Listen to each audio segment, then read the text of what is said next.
Ladies and gentlemen, welcome to the Court Martial Podcast. Introducing your host for this evening first.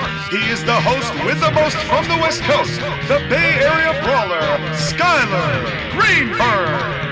And his partner, he has colonized, energized, and revolutionized the podcasting wrestling world today. Your Colonial champion, Sean McCarty.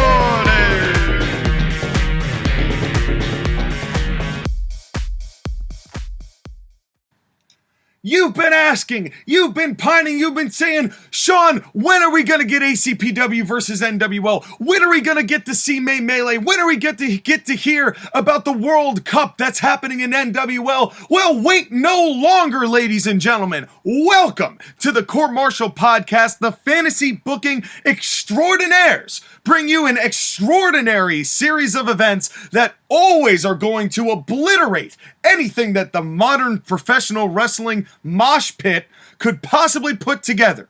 I am your Colonial champion, Sean McCarty, psyched, pumped, exhilarated, if you will. And with me, as always, to share that same level of exhilaration, whether his voice sounds it or not, is the man of the hour, the man with the power, too sweet to be sour. He is the Bay Area Brawler himself, the proprietor of the National Wrestling League, who was hard at work last week, recruiting for his ad drops, Skylar Greenberg. How you doing, my friend? It is time. Let's get started. I've been waiting to do this for a while because I am sick of the modern shows booking. I need to get my booking out there. That's right. It's time to make our presence felt the way we do every month. And I look more forward to doing this every month than I used to do with reviewing the crappy shows that the WWE and AEW have been foisting off on the public. Well, you say that, but to do that for the ad drops, I had to watch WrestleMania Backlash. Well, I'm sorry you had to do that. And we heard, of course, last week, Josh Again gave his pay-per-view report about what happened on that show. Before we get started here, do you want to give us a brief overview of what you felt? What did Josh Again give that score for the show? He gave it a 6 out of 10. He's way too generous with his score. Yeah, I figured as much. It was a boring show where nothing happened except for one title change, and well... Yeah, and it was, and we know what title change that was, and we know all of our collective opinions about said person who won title, excuse me. Even just thinking about her makes my throat want to clamp up like an allergy. The less that's said about WrestleMania Backlash, the better. I'm just going to say 3 out of 10. Fair enough. Well, Skylar, you've got a 10 out of 10 show that you are just dying to perpetrate here on the Court Martial Podcast. And because I have the major May Melee event, one of our 3 huge events, our super shows, if you will, to quote Bill Watts in Mid-South, we've got a big super show coming up, which means that you are going to lead us off. And if you're going to lead us off, then I got to say the quote that I say every single time that you are getting to do your thing. Skylar, the floor is yours. The floor is mine. Hello, ladies and gentlemen. Welcome to Portland, Oregon, here for NWL Destiny. Now, the floor is yours. Would you like the rest of the building? Yes, I'd like the walls on the roof, Good. please, All right, otherwise... so the rest of the building is also yours. Actually, you know what? Let's do an outdoor arena. Why not? All right, fair enough. Let's hope it's not raining. Well, it's Portland, so you never know. You never know. But yeah, after doing Dallas, Texas, in order to make it easier for MJF to fly from Norfolk, Virginia, which, by the way... seems to be cursed. So apparently, Norfolk, Virginia to you is to me what LA is. Apparently, but it also, we'll talk about this the next time we do a set of news, but apparently Norfolk, Virginia isn't just about me, but apparently Sasha Banks and Naomi also don't like Norfolk, Virginia. Who would have thought? Anyways, the main event of NWL Destiny is Roman Reigns one-on-one with Alexander Hammerstone for the NWL World title. Oh boy! Oh boy, indeed. Now, let's get to the rankings. There's been a little bit of a shift in change, so let me go through it real quickly. Alexander Hammerstone, our number 1 contender. Keith Lee, number 2. Bobby Lashley, number 3. Kevin Owens, number 4. Jacob Fatu, number 5, our international champion. I don't know why I just said Sammy for a second. Shinsuke Nakamura, who was number 6, has advocated his ranking in order to challenge for the tag team championships with Kota Ibushi. Right. There was the uniting of Ibushi and Nakamura on last month's show. And so, therefore, he is no longer in the singles rankings. Right. Doesn't mean that he can't compete in singles again, but he'd have to claw his way back up. Right. That's also a thing where if you want the tag team championships, you have to give up the fight for the singles title, at least for a little bit. Makes sense to me. Which makes the tag team titles just a little bit more prestigious. It does. Anyways, Sami Zayn is number 6, Tommaso Ciampa number 7, Johnny Gargano number 8, Richard Holiday number 9, Ilja Dragunov number 10. All right, fair enough. Anyways, we begin the show backstage with Kurt Angle, our general manager, welcoming everybody to the show, NWL Destiny. And he goes over the match card. We have Alexander Hammerstone versus Roman Reigns for the world title. Sasha Banks defending the NWL Women's Championship against Bianca Belair. Ooh. We have the World Cup draw. We will debut the 16 matches that are happening for the World Cup beginning next month. We have the tag team champions, the Usos, versus the Kings of Strong Style. We're also going to have an I Quit match between Piper Niven and Raquel Gonzalez. Oh, man, it's on now.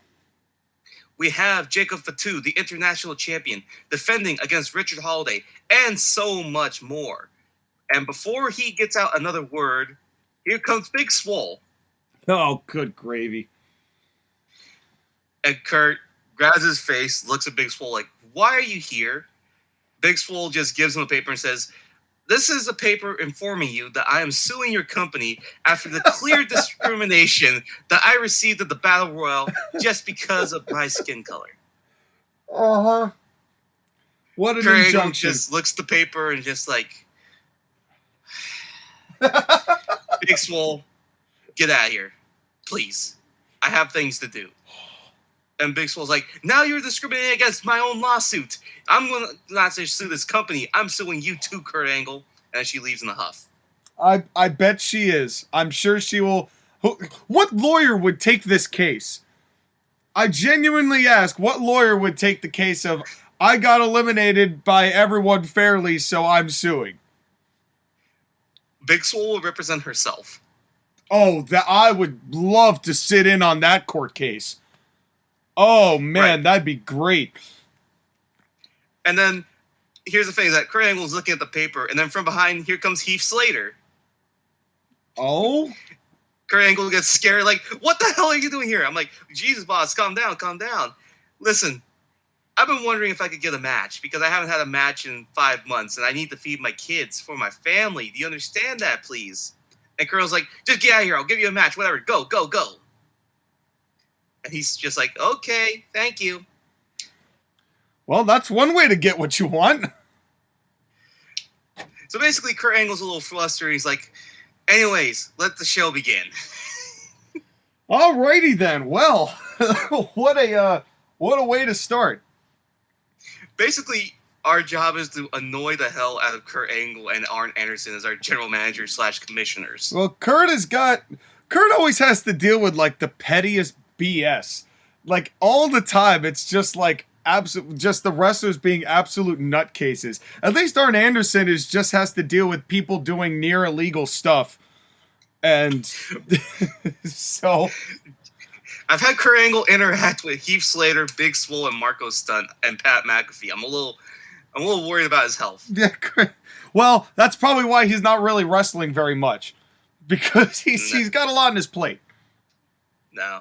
Anyways, we're going to begin the show with a tag team match. It is the New Day versus the Next Generation, NXT, wink, wink, nudge, nudge. Ha-ha! Dominik Guerrero and Rex Steiner.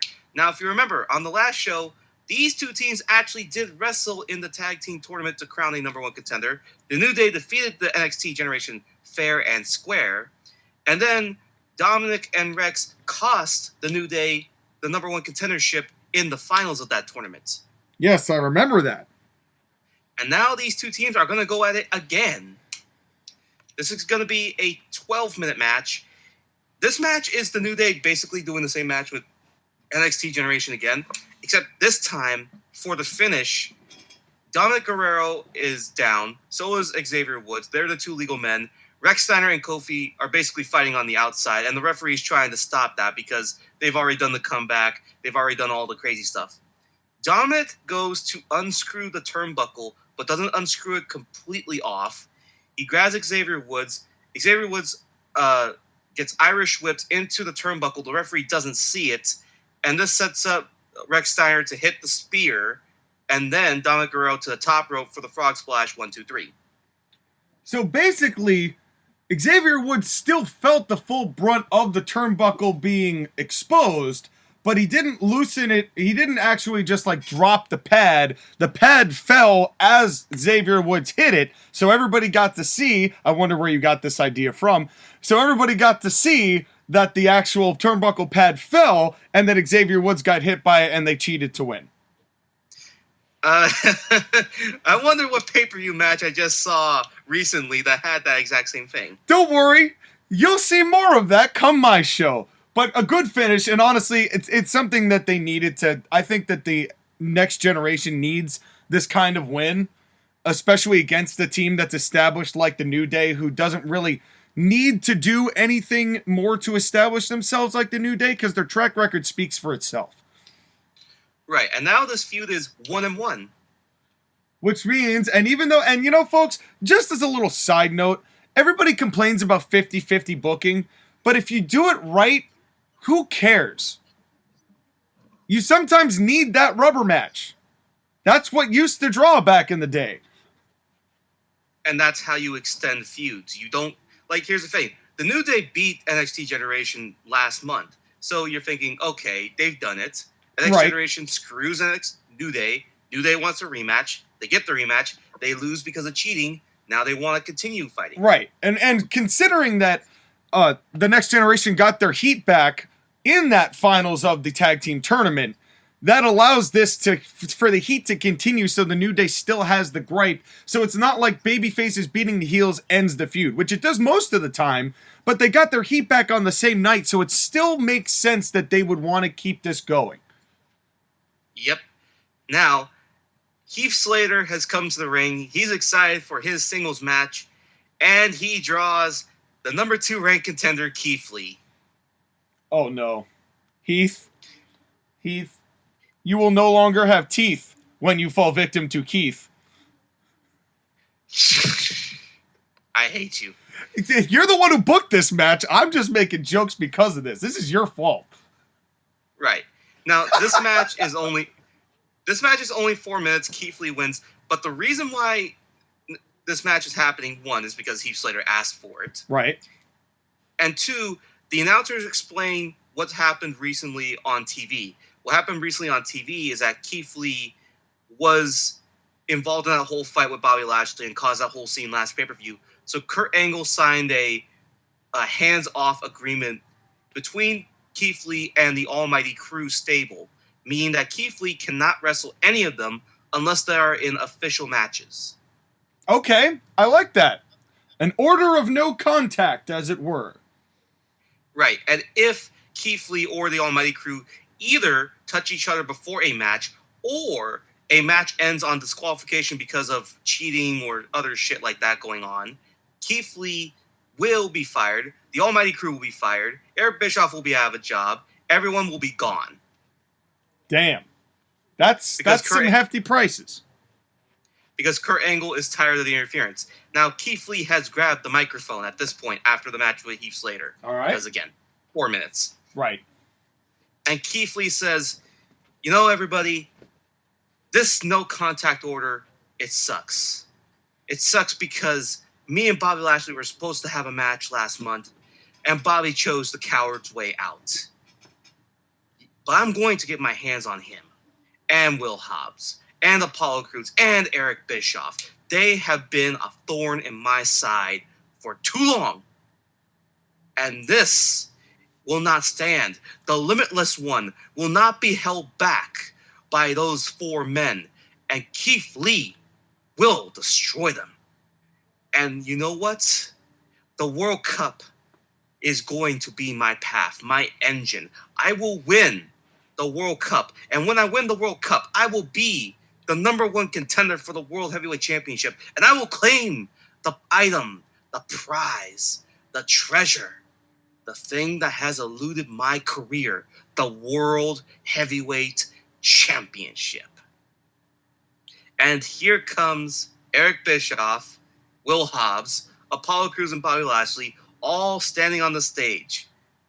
Their music blares out. I'm back. Anyways. And better than ever.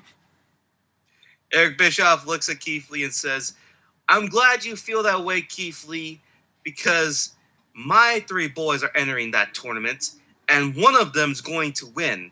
And you know what they say? 3 is better than 1. It's better gambling odds, if you know what I mean. Of course, you wouldn't know anything about gambling considering you don't have any money to begin with because you're just a poor son of a bitch. Boo? Is that true? Boo? Boo? And the reason why you're a poor son of a bitch is because you are stupid, Keith Lee. Boo! You should have There we joined go. me. You should have joined me when I gave you the opportunity. I would have taken you to greatness. Boo! And now you're just sitting here like these idiots, waiting for handouts, waiting for opportunity. You take that opportunity by the hands. My men, Apollo Crews, Will Hobbs, and Bobby Lashley will take what is rightfully ours.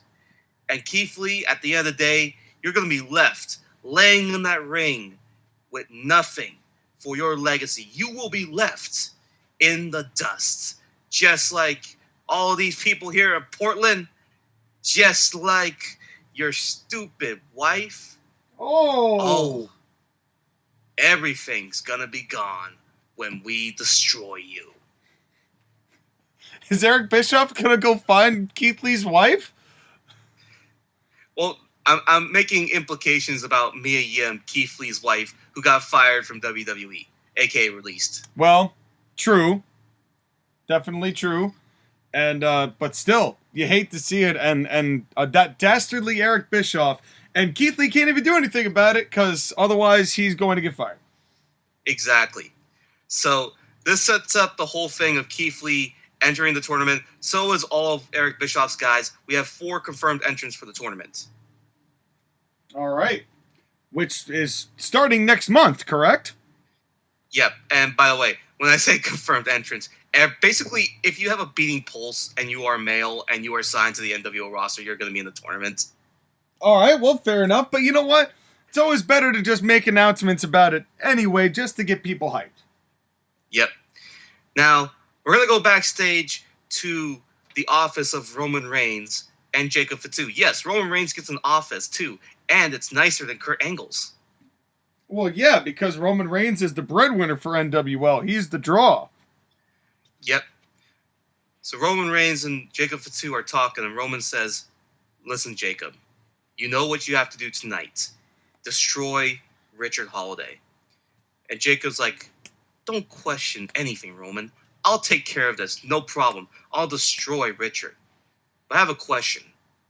After your match with Alexander Hammerstone, do you want me and the Usos there too? Because we can take care of Alexander, no problems. I've faced him in the past, and I can destroy him. And Roman's like, don't. Please, let me handle it. Jacob, Alexander Hammerstone is mine.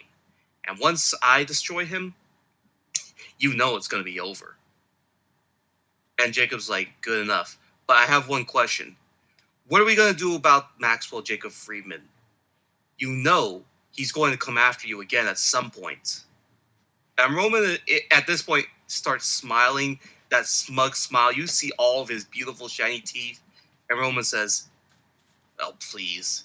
He's over on the Atlantic coast. He lost his match at the 6-man. He lost his promises. He lost everything. I don't care about Maxwell Jacob Friedman anymore. Let him do whatever the hell he wants on the Atlantic coast. And he will. Of course, if Of course, if he comes back here and he's looking for trouble, I'm be willing to give him a little bit of this. He holds up his fist. Anyways, make sure you do what you need to do to Maxwell's little friend Richard. And then I take care of Alexander, and we won't have to deal anymore with these dynasty blowhards. Well, it's a good thing that Max is in ACPW right now. Otherwise, he might take exception to those words. But he is definitely on the Atlantic coast this time. He's not going to be making any sort of 4-hour plane ride out to Portland when he's got a tournament qualifier match tonight.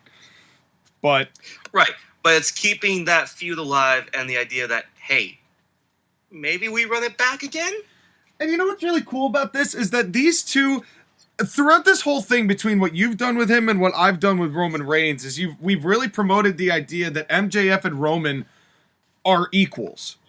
You know, that no one is getting the one up over the other in any of these circumstances. Which is really nice, because it's keeping people strong without having to choose someone to go over. Right. Of course, there will be a point where somebody has to go over if they wrestle again. But there are other people who are in this company and in your company who are going to give our guys trouble. That's right. So we'll see what happens. We shall see. We will have the next match. Jacob Fatu, the international champion, defending against Richard Holiday. And this matchup is 8 minutes. It's Jacob Fatu basically dominating Richard Holiday. Richard does make his comeback, and at one point does in fact get Jacob down on one knee. And Richard Holiday goes off the ropes to try and do it one more time. Jacob gets up from his one knee, grabs Richard Holiday, and does a rock bottom. Basically, it's like a catapult rock bottom. Okay. I see what you're saying. Where Richard Holiday is going for like a shining wizard. Jacob Fatu grabs him, lifts him up, rock bottom, and then he goes to the top rope, Samoan splash, cover, 1, 2, 3. It had to happen. You know, I like Richard Holiday, but there's just no way you can possibly stop the momentum of Jacob Fatu this early into his tenure in NWL, especially because you're trying to make him as a beast. And you know what's fascinating about this whole thing, Sky, is there's still a little tension. That's a very palpable tension between Jacob Fatu and Roman Reigns, and you almost have to wonder, is that ever going to combust? Because it's right now kind of it's in the seamy underbelly, but how long before that boils over? It could happen at any point. Yeah. Now, Jacob Fatu, as ordered by Roman Reigns, is to destroy Richard Holiday. So after the match, Jacob starts stomping on Richard Holiday.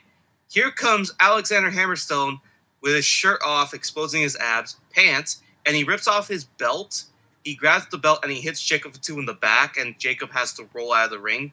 By the way, no music because I'm not doing music. Fair.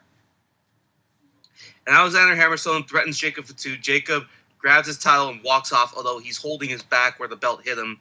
And then Alexander checks on Richard Holiday.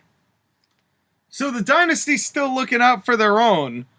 And it definitely goes to show that the Dynasty is not finished in general with this, with the Bloodline. Especially considering the big title match coming up later on tonight. But even still, you get to see the number one contender looking out for a lower card match, which is nice to see.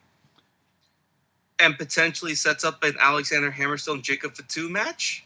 And you've also made it clear that Roman Reigns didn't come to help Jacob Fatu when the odds were suddenly in the babyface's favor. Interesting this match is. Okay, get out of here, Yoda. He's a fan. He came to Portland. What's wrong with him? He lives in dense forests. That's right. You and your stupid jokes. That's right. Anyways, we're going to move on to a quick video package highlighting the Piper Niven and Raquel Gonzalez feud. The two powerhouses basically have been going back and forth in screwing with each other over getting chances at the women's title.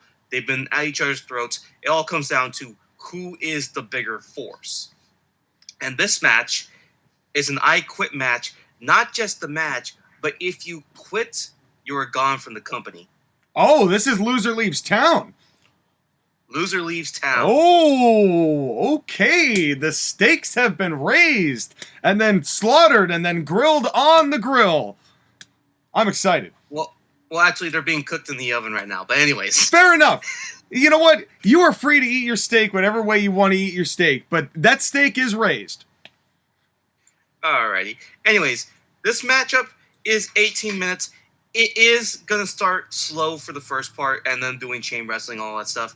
Around like the 6 or 7 minute mark, they start grabbing weapons and stuff, and it's kind of the gratuitous I quit weapons match. You know the one, right? I do. I know what you're talking about. But it sets up to a really, really cool spot where Piper Niven uncharacteristically goes to the top rope, looking like she's about to splash Raquel Gonzalez. Raquel gets up there, and the two women are about to do the superplex.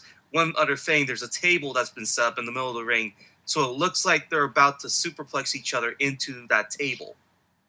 Okay. And Piper grabs Raquel Gonzalez and stops herself from being lifted up, grabs Raquel, gets her in the launch position, and hits a Michinoku driver, or the Piper driver, her finisher, through the table. Ow.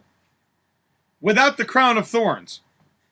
Without the crown of thorns, because I'm not doing barbed wire stuff. That's right. And Piper Niven proceeds to grab Raquel Gonzalez as they have gone for the table and puts her in a camel clutch and wrenches her face back. Raquel will not quit. She even gets up and has Piper on her back. Piper quickly does a headbutt to Raquel's. Basically, she headbutts the back of Raquel's head to get her down again. Ow.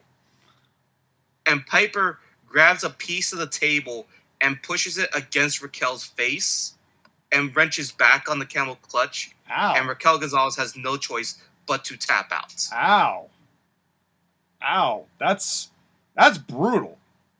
That is actually brutal. And you hate to see it with Raquel, because Raquel is a really good wrestler. And then they, WWE did what they do to everybody. But this, Piper looks definitely much stronger as a result of this kind of win than it would be if it was just like a regular camel clutch or something of that variety. It's camel clutch plus. Right. You have to, if you're going to use weapons, use it to elevate the story of the match.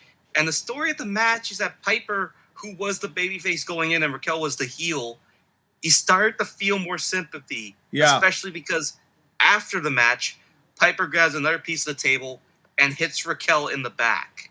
The match is over. Referees have come out.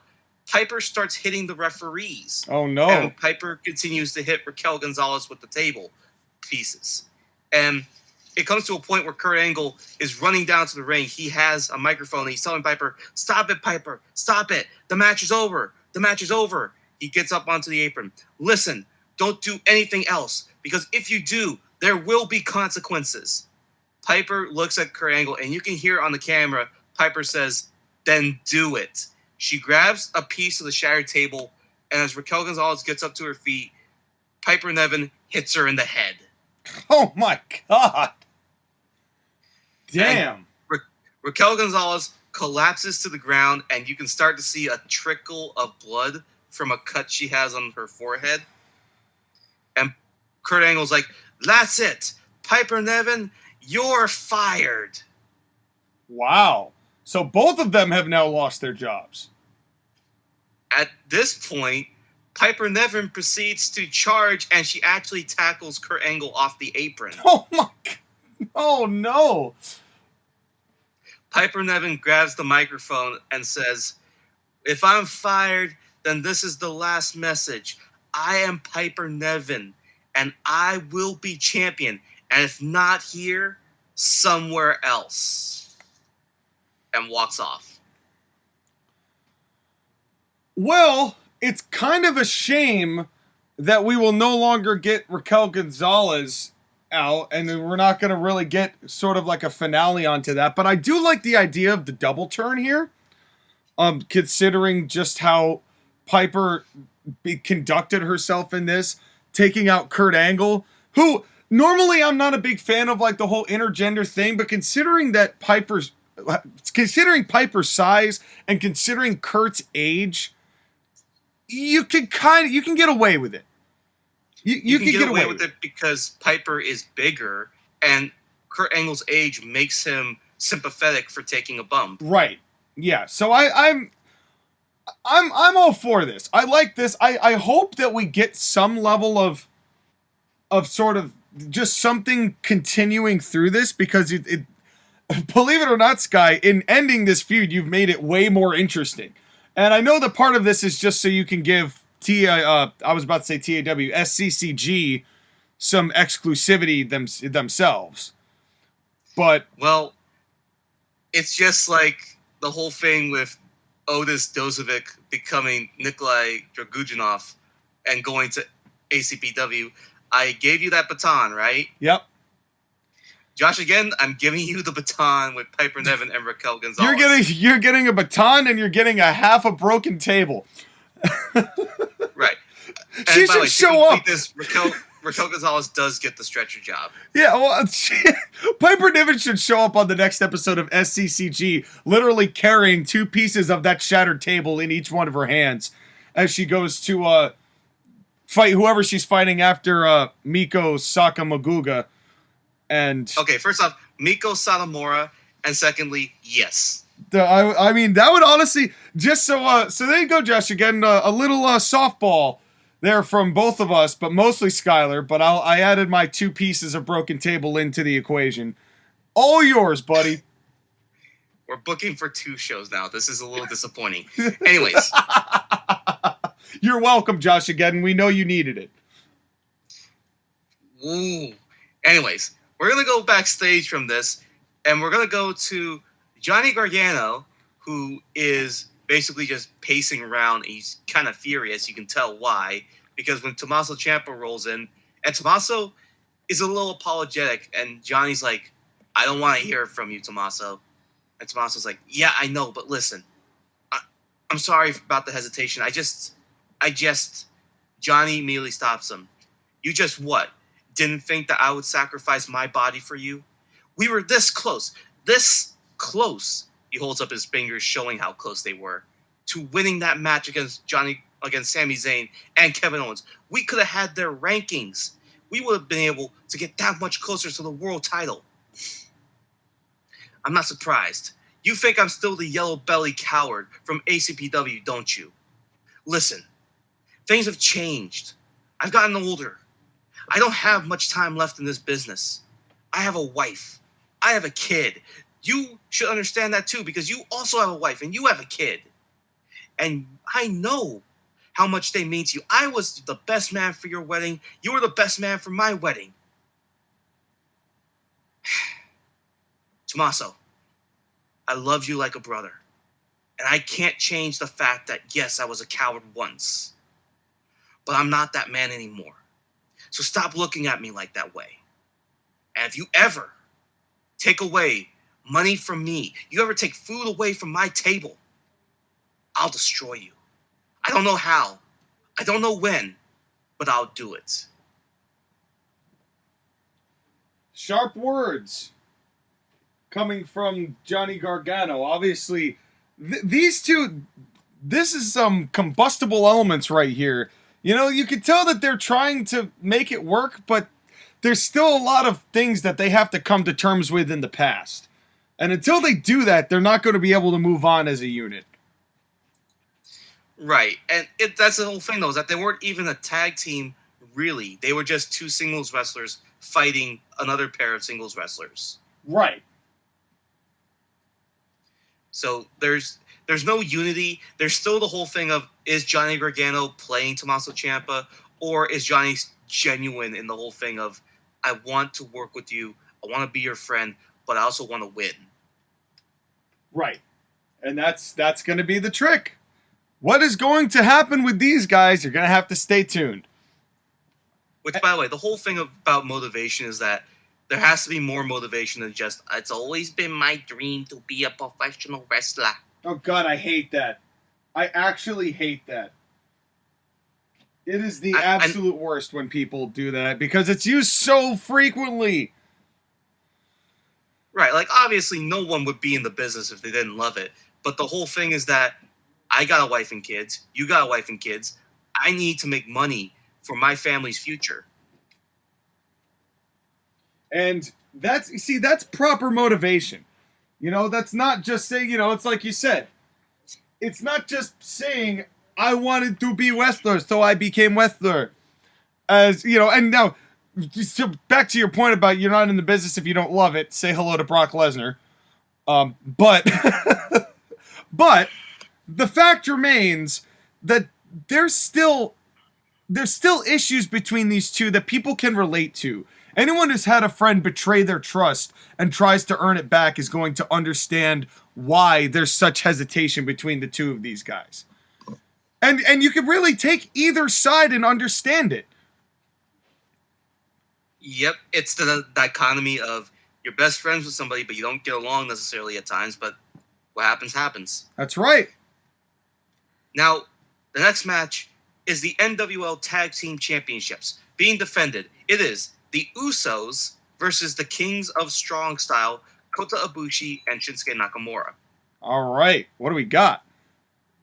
You get a 16-minute match, and this is a clean match through and through, but the way that the Usos win is that they trick Kota Ibushi into accidentally kicking Shinsuke Nakamura as he's setting up for his finisher, and Kota Ibushi is tricked. He turns around into double super kicks, and then Jimmy and Jay, they grab Kota Ibushi up, they throw him against the ropes, and then they hit the 1D for the 1-2-3. Boo!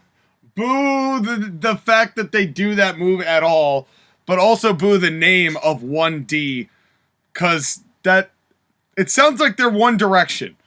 And there aren't 5 of them, and they're not a boy band, thank God. But fair enough. Could you imagine if the Usos debuted as a Samoan boy band? Oh my, the entire bloodline. You should, honestly, the entire bloodline, you should do it. It started with Big Quiche.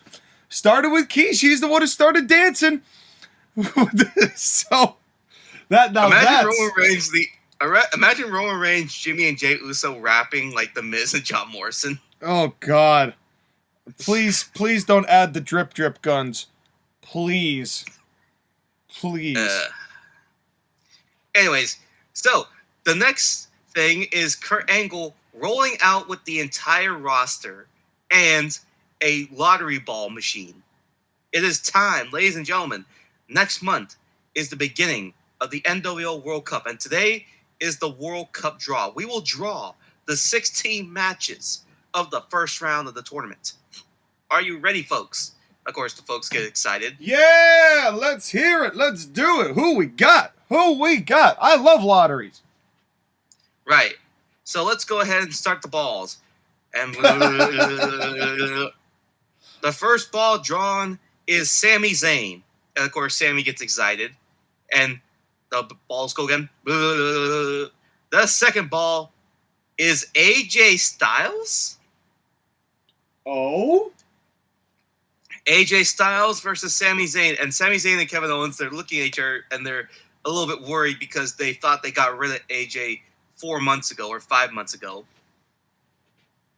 Well? And AJ is back. And he's going against Sami Zayn. And that is a tough matchup for Sami. All right. That's going to be very intriguing to see how this ends up going. Next one. Powerhouse Will Hobbs. And he'll be going up against Heath Slater. Oh, God. Well, that one's going to be short. Next one. It is. Oh, my goodness. We have Keith Lee and Apollo Crews. Josh, again, I want you to use Skylar's ball circulation machine soundbite on your next TAW video. I don't know for what, but I want you to use it repeatedly because that is gold. This is going to get me in so much trouble, I already can tell. Oh, that is going to be maybe the most sampled content that ACPW and NWL or the Court Martial podcast in general has ever produced. All right, fine. The next one is... I can't even do it anymore. Oh, man, too funny. It is Tyler Breeze, and he's going up against Kevin Owens. All right, that one's probably also going to be short. Even though I don't hate Tyler Breeze, it's not like he's been a major factor in NWL programming. No. Next one, it is ACPW? Question mark? Question mark, indeed. So that means that an ACPW talent will be competing in this tournament. That's right, folks. Who it's going to be, you're going to have to wait and tune in next month to find out, or the month after, depending on how this World Cup is structured. And the only way you're going to know which ACPW member is put in is if you like, share, subscribe to this video, and hit that bell button to all, so when that video drops, you will be the first to know. Right, and that person will be going up against the loser of the main event. Okay. Oh. So that means they will either be wrestling against Roman Reigns or Alexander Hammerstone, depending on who loses the world title match. Okay. Fair enough. Wow, that's pretty high profile. The next one, it is Jey Uso, and he'll be going up against Alex Shelley. Okay. Next one, Xavier Woods versus Rex Steiner. All right. Next one, Tommaso Ciampa versus Johnny Gargano. Oh, wow. Who would have seen that coming? Of course it is. Fresh from the Cruiserweight Classic itself.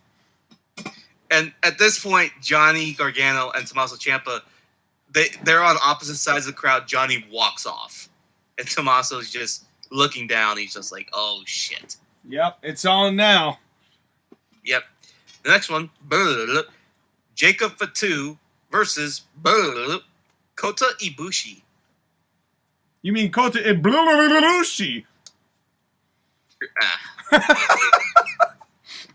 Amazing. The next one, Jimmy Uso versus Drew McIntyre. Another return. All right. At this point, Drew McIntyre's entrance music does go off and he does appear.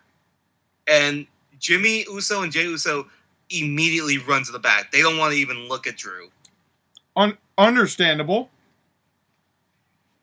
Anyways, we'll continue with this.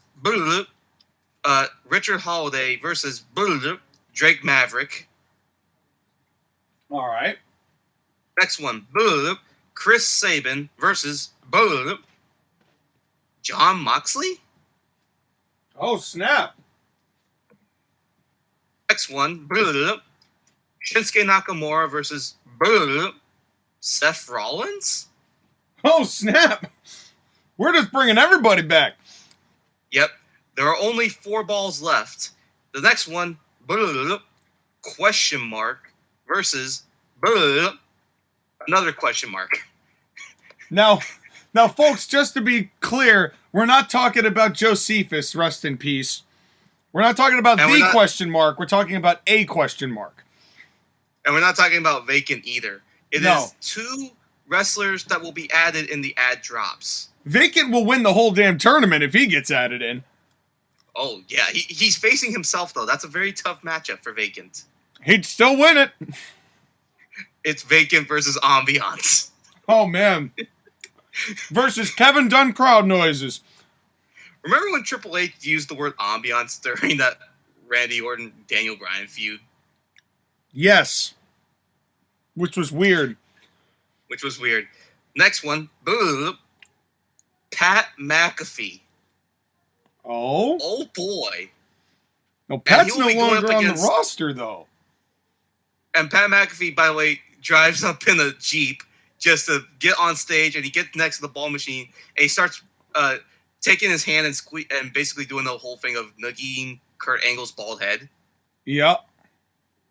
And Pat McAfee starts high-fiving themselves. And at this point, he actually steals Kurt Angle's microphone and says, "It's great to be back. I'm training for this tournament. I don't care who my opponent is. Give us the ball." So, of course, the final ball in the machine, it comes out, and it says, Kurt Angle. Oops. He did it again.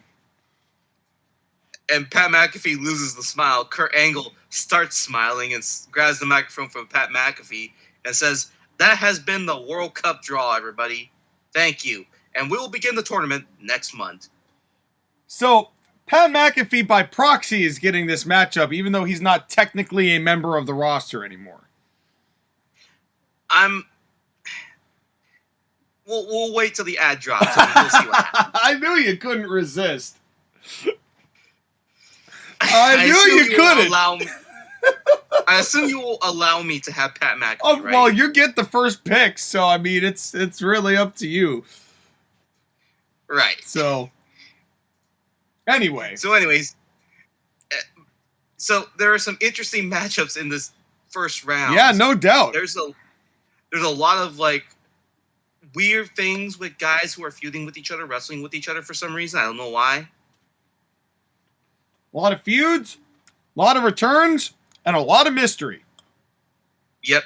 Especially vacant versus vacant. Yeah, I'm pumped for that one. Yep.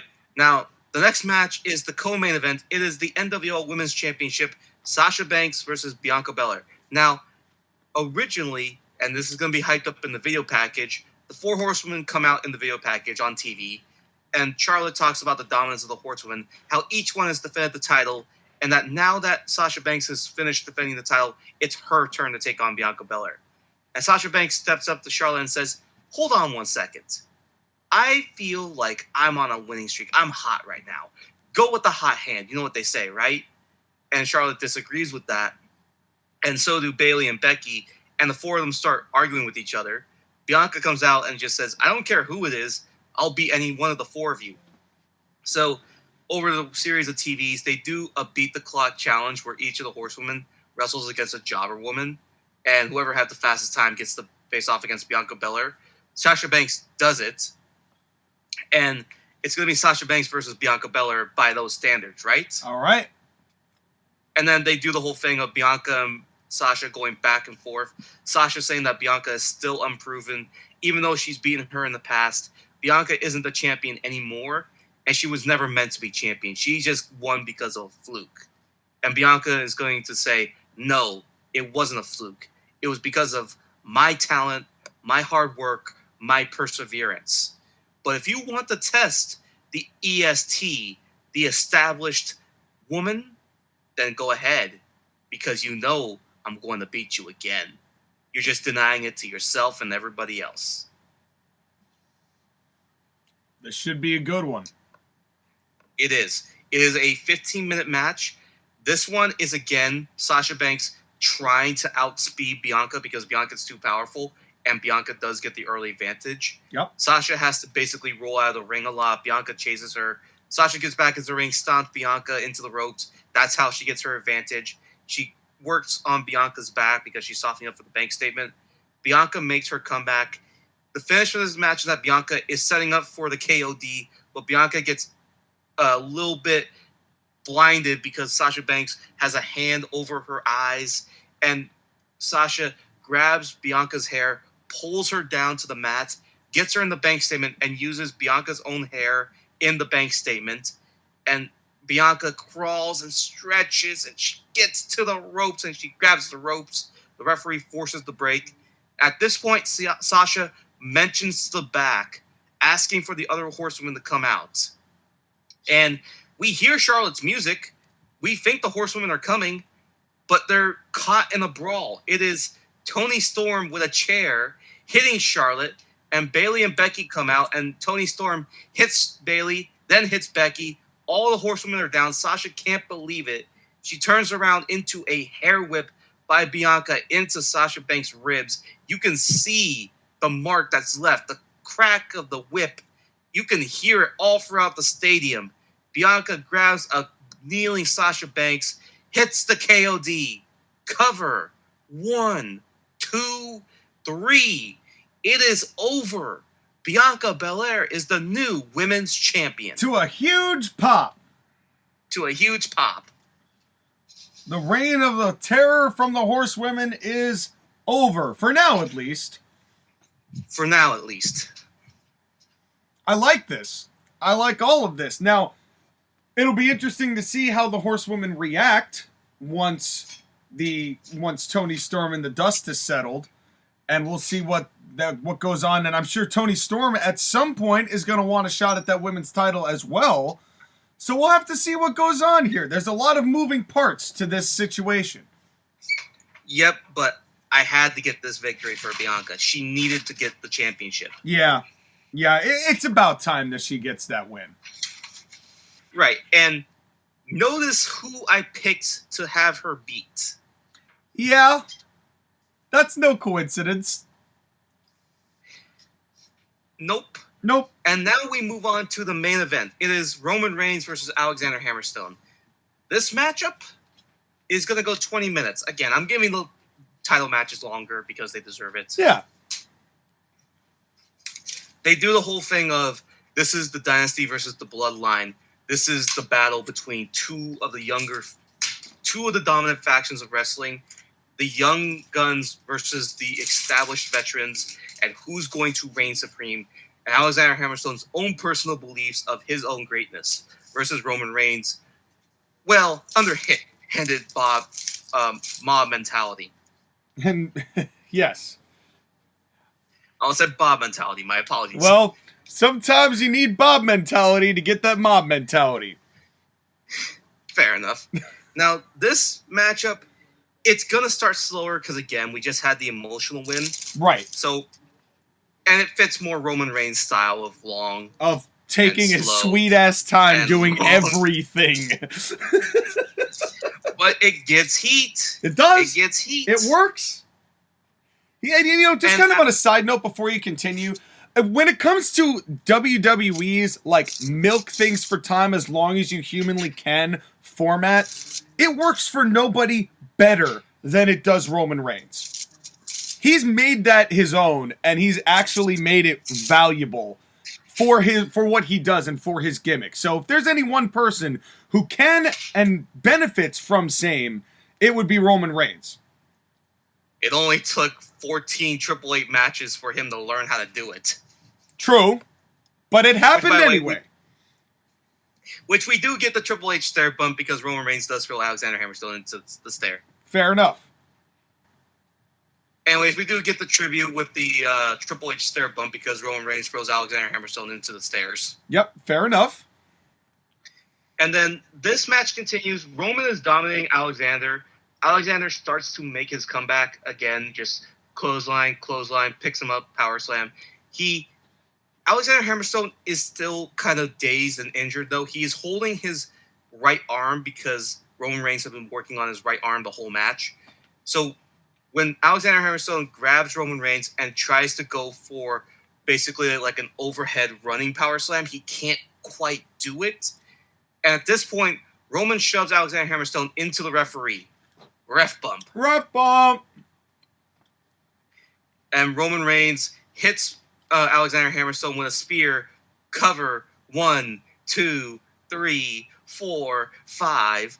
We go up to 10, but there's no referee. There ain't no ref. No ref. So Roman decides that he's going to do some damage to Alexander. He grabs a chair from ringside and starts lifting it up. But before he can, here comes Jon Moxley and Seth Rollins to grab the chair. The Usos run out, and the four of them, they fight off. You hate to see it, but what a return for Moxley and Rollins. Yep. And then, as Roman Reigns is basically, he gets disgusted by this because he lost his support. He's yelling at Jon Moxley and Seth Rollins. Alexander Hammerstone comes in and hits his own spear on Roman Reigns. Oh? Which, by the way, I know Alexander Hammerstone doesn't do the spear, but for the purposes of this feud. He's doing it just because Roman does it. So Yeah. it's stealing a finisher. I understand. Anyways, Alexander Hammerstone grabs the cover. The referee crawls over. He's still hurt, so because he's still hurt, he doesn't make a very long pin. It's a 1-2 kick out by Roman because of the extended pin. Alexander Hammerstone and the fans are upset because So Alexander close. Hammerstone had it. So he's going to go for his finisher, which is the Stonebreaker. Yep. He picks Roman into position for the Stonebreaker. Roman does a very subtle hit to the ball. Well, it's not subtle because he hits him in the balls, but the referee is still down, of course.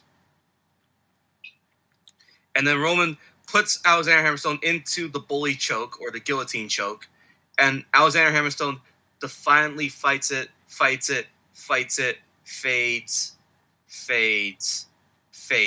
Oh. and the referee calls it. Oh, that's brutal. What a dastardly bastard that Roman Reigns is. Yep. Anything to keep the title. Yeah. And he sure kept it. But at least it's still kind of a fuck finish, so you're not really hurting Hammerstone here.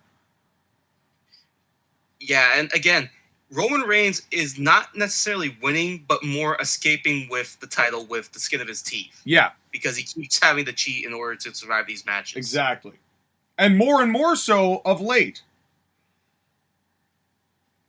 I mean, that's the one thing the man fears is losing that title. Yeah, which eventually, of course, he does. So hopefully he doesn't teach his apprentice everything he knows, so then his apprentice kills him in his sleep.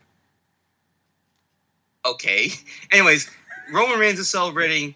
Jon Moxley and Seth Rollins have come back after dispatching the Usos. The both of them, all three members of the Shield, are looking at each other. And Jon and Seth, they do a combined kick to Roman Reigns' balls themselves. Understandable. And that's how we end the show. So now we've got a World Cup where Roman Reigns not only is going to have to deal with the number one contender next week, but he's also got Moxley and Rollins on his heels. Everybody's chasing the title. The World Cup is going to be also at the forefront of these shows. This show isn't necessarily what you would consider a setup show, but boy, did it set a lot of things up. And I'm excited to see where it goes. This World Cup is really intriguing, but you've also got a lot of intrigue as far as what's going on with the world title. You've got intrigue with what's going on with the women's title. You've still got more going on with New Day and the Next Generation. You know, everybody has progressed something here. And that's hard to do sometimes, is to make everything feel like it's still moving forward instead of getting stagnant or we've seen it before. So this is a really well put together show, Sky. Thank you.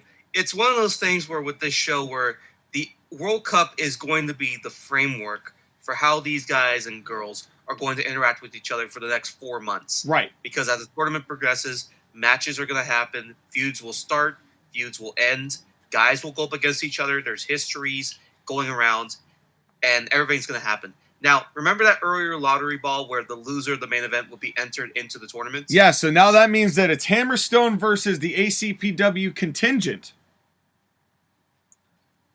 That's going to be fascinating. It will, especially because I already know who is going to be wrestling against Alexander Hammerstone. Potentially. But the only way you're going to find out is to like, share, and subscribe to the Court Martial Podcast.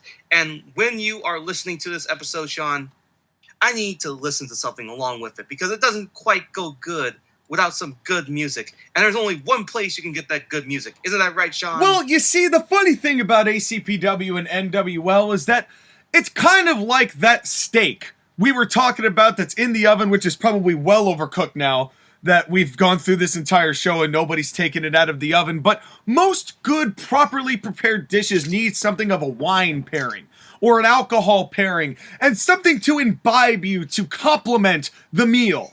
And there's nothing more complimentary to an NWL show or an ACPW show than ABPCT, the quality music that you all deserve, because it's time. It's time, and that's how you started your show this week.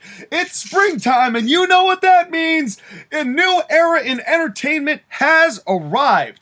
AB Production CT is proud to drag you out of the superficial monotony and overproduced, oversimplified, modern musical mud pit with two industry-busting artists springing into action and taking the world by storm. Abizzle and White Knux deliver an avant-garde approach to music that blends elements and instruments of a wide number of musical styles, including, but not limited to, hip-hop, R&B, jazz, funk, rock, house, EDM, and so much more. It is high time for the music industry to be shaken to its core, so come be a part of the foundation-breaking movement by supporting aspiring artists. And right now, you can catch the latest release, The Wax Apocalypse, a 32-track album that took 2 years to come together. A saga of the ages awaits your eager ears, and speaking of waiting, the wait will not be very long, folks, because this Friday, from the time you hear this words coming to your ears, 4 days from now, we are having the release of the single, Live As One.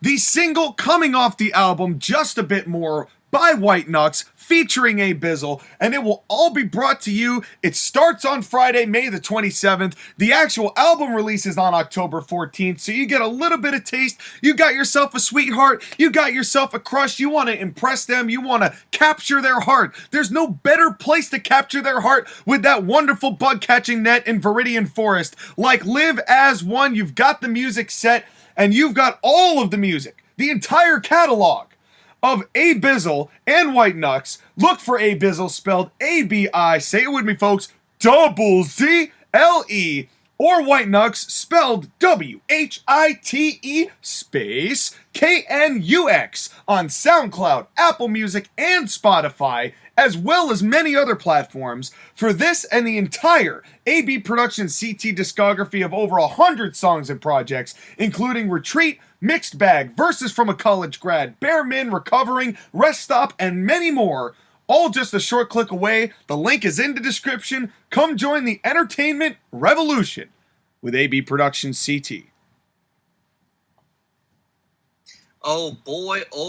And here's the thing, is that this release that's coming out, is it your best work yet? Because I hear it may be.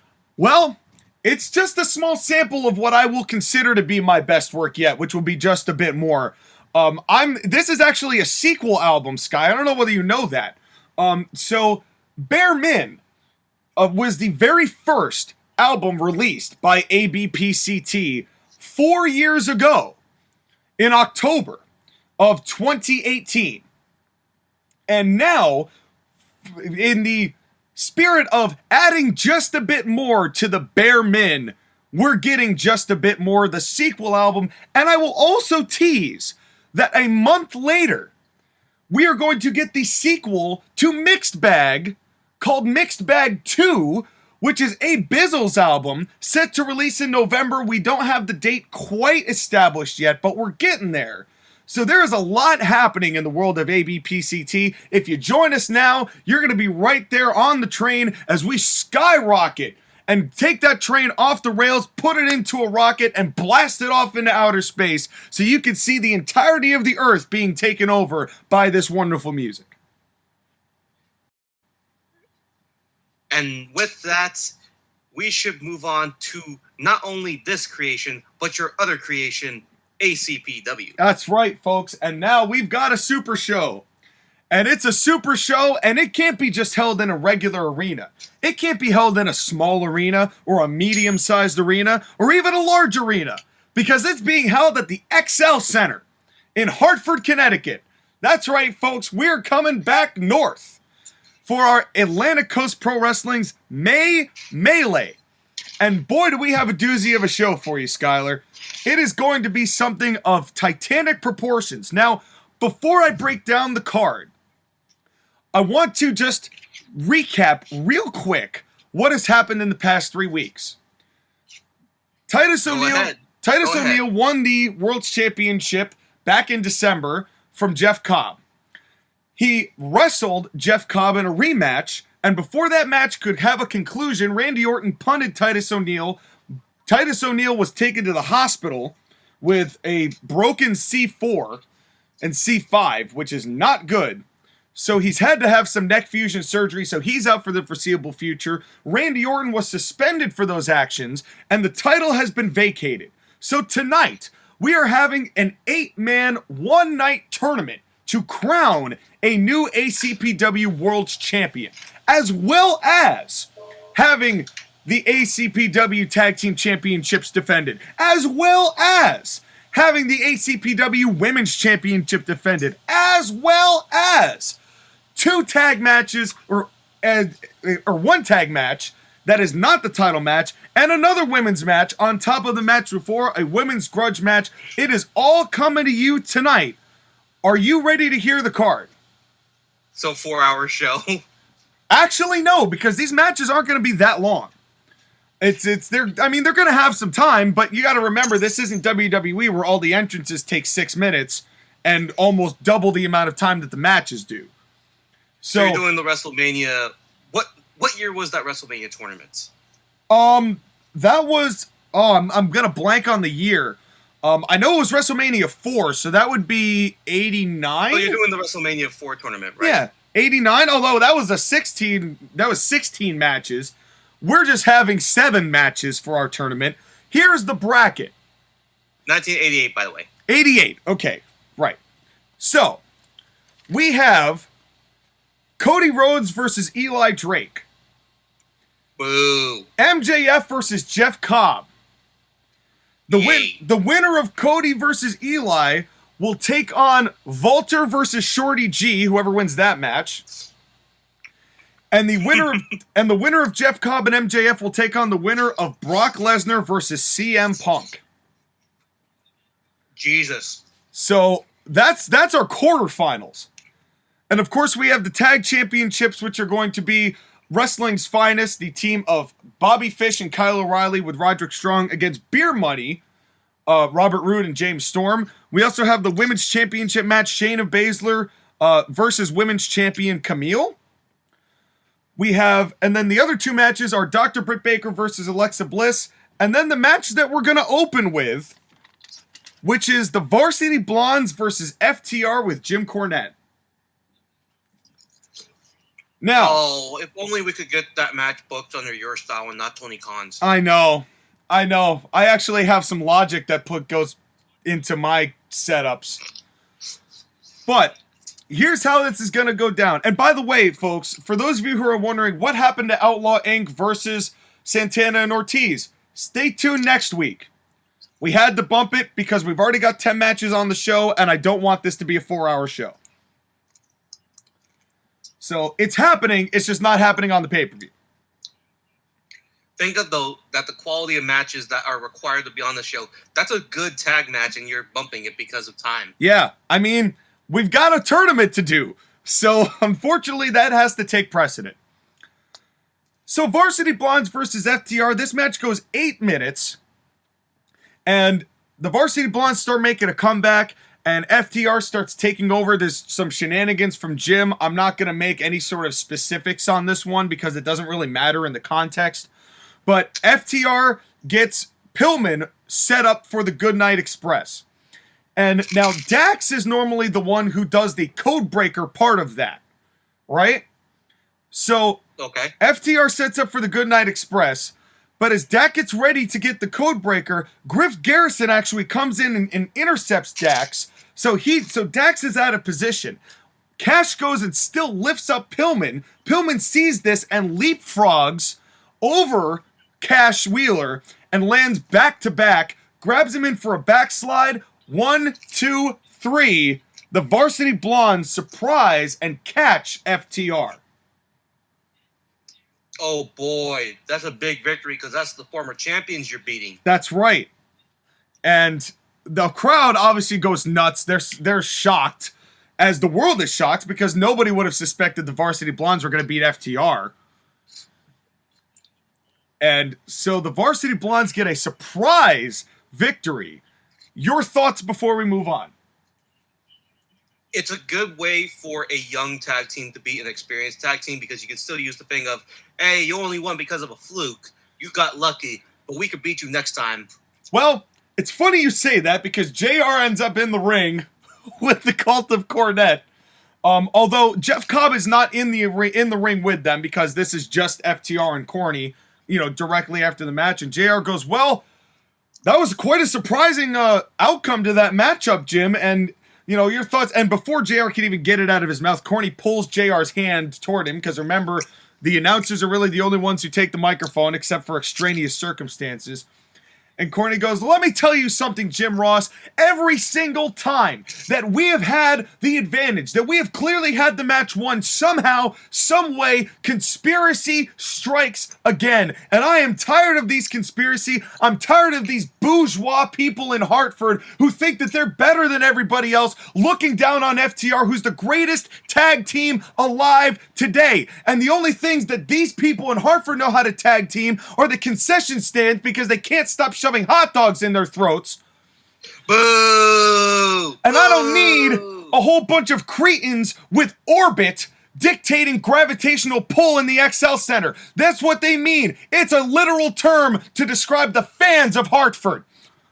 Boo, you suck, you suck. Let me explain something to you, Jim Ross. There is nothing better to describe what just transpired as a joke, as a fluke. The Varsity Blondes, coming up with a big descriptive name off the legacy of two people, one of whom is dead. Those two people don't deserve the recognition of the accolades of the past. I knew the actual Blondes. I knew the Hollywood Blondes, and neither of them would be caught dead looking at these two the other way. So what you did tonight, Pillman, what you did tonight, Garrison, was a fluke, and rest assured, this is not the end of this situation. FTR has long memories, and those memories are going to last until you get yours, and it's not going to end tonight. It will never end until FTR is the winner in the end. But speaking of conspiracies, Jim, what isn't a conspiracy, what isn't a fluke, is going to be the re-coronation of Jeff Cobb here tonight, because justice has finally been served, and Jeff Cobb was rightfully so entered into this tournament, unlike many moons ago when he was snubbed from being in that tournament for the ACPW Heavyweight Championship. We said we have long memories, we don't forget, and neither should any one of you, even though I'm sure your next nacho's more important. Boo, you suck, you suck. And speaking of long memories, I've had it out with you, Arn Anderson, day in and day out. We've been at each other's throats. You've punished me. I've made you pay for punishing me. But I'm going to make sure you understand something, because you did something to us. You took away a member of the cult by suspending Randy Orton. You hurt us. You hit it where it hurts, and I won't lie to you, I'm pretty pissed off about it. And MJF, you're just as responsible, and I couldn't tell you how happy I was when I heard it's going to be you facing Jeff Cobb, because I want to make something very, very clear to the both of you. You two think that you've weakened the cult of Cornette, but we have many, many more members of the cult all over the world in places you won't expect. And MJF, you better sleep with one eye open, and you better be like an owl and be able to turn your head all the way around, because you never know when the next member of the cult of Cornette is going to strike. Now, if you excuse me, Jim, I have a world champion to prepare. I can tell just from the way you talk that this is the favorite promo that you like to do. Like, there's passion, there's energy, there's excitement there that doesn't exist in modern wrestling. I love Jim so much. I love him so much. I love getting all worked up and all antsy-pantsy about it. It's so fun. I mean, I like all the other heel promos I do, but there's something about Cornette's delivery that just speaks to my soul. It's because he speaks for the fan that we used to be and are and continue to be. He speaks for the smart people, quote unquote. Yeah. The real smart people, yeah, quote unquote. The smart fans of wrestling, not the smarks. Yep, smarks or something else. Yeah, that's completely different. But thank you for your viewership, everyone. So, speaking of Jim Cornette promos. Yeah. So in any case, now we move on to our next quarterfinal, or the first quarterfinal matchup, excuse me. The first quarterfinal matchup is Cody Rhodes with Katie Forbes versus Eli Drake. This match goes 7 minutes, and there's not a whole ton here to add to this, but Eli Drake makes a comeback, goes for his finish, which I forget what we found out that name was, like the jelly roll or whatever the hell he called it. I'm just calling it the EDF, which stands for, just so you know how lazy I made this finisher name, it stands for the Eli Drake finisher. So, oh, hold on. Eli Drake finale. There you go. Close enough. So he's going for the EDF. As he's setting up for it, Cody gets a thumb to the eye where the referee is out of position, so he doesn't see the thumb to the eye. Flips over, gets a sunset flip, goes for the pin. As he goes for the pin, he grabs a wad full of tights. 1, 2, 3. Okay. It's not huge, but it moves Cody on, and it's a cheating finish. Sounds good. Sounds good. It sounds terrible. I hate all of it. Good. By the way, do you want to hear what Eli Drake has recently done? I'm afraid. So, he debuted on SmackDown about a month ago as a manager involved in a stable called Maximum Male Models. Oh, Lord. With Mace and Mansoor. What? And they changed his name from LA Knight to Max Dupree. Oh, okay. Like, actually, I like Max Dupree better than LA Knight, because LA Knight seems a little kind of ridiculous. It is a little hokey, but still. But, like, originally the stable was Knight Model Management. Now it's Maximum Male Models. All right, you know what? I actually, that would be one of the few changes I would actually say. But how long until we get the name revoked of Max? And we have, and they just name Mansoor and Mace to you and me and Dupree. Just think, Mace was the name for the fucking, what was it? What was that really bad stable? T-Bar and all the Retribution. Other ones. Yeah. Yeah. So you get the leftovers from Retribution and Mansoor, who is the only the first reason he got signed was because he's Saudi Arabian. Right.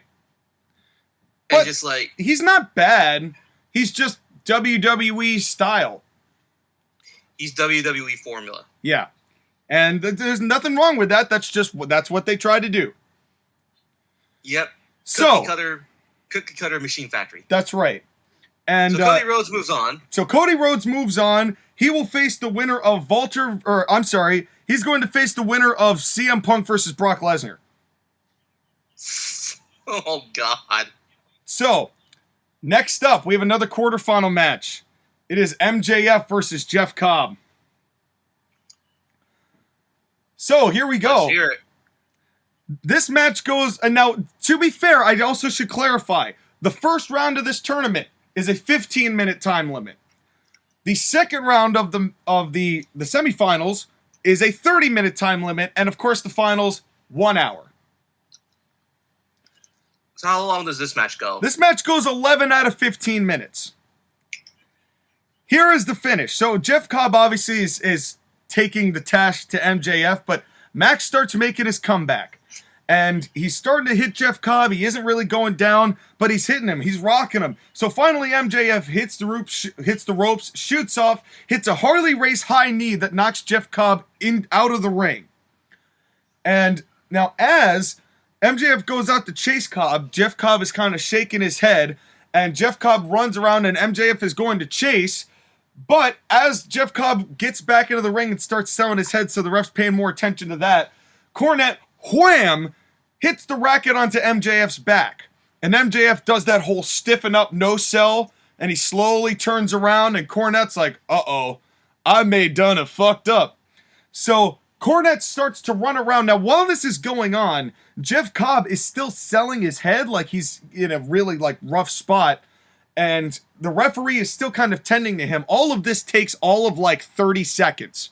So it's not an unreasonable amount of time for the ref to be checking on Jeff Cobb. Cornette starts to run. MJF starts chasing after Cornette. He turns around the corner that Cornette just went to, and all of a sudden a cameraman hits MJF with a running knee. Oh, God. And the cameraman, who had the camera, puts down. Cornette starts laughing. The helmet comes off, and it's Bryan Danielson. What? And Bryan Danielson just smiles, that arrogant smile. MJF is knocked out, and Cornette and Danielson kind of run to the other side, so they, the evidence is lost. Cobb is in the ring. The referee turns around, sees MJF on the floor, and starts to count.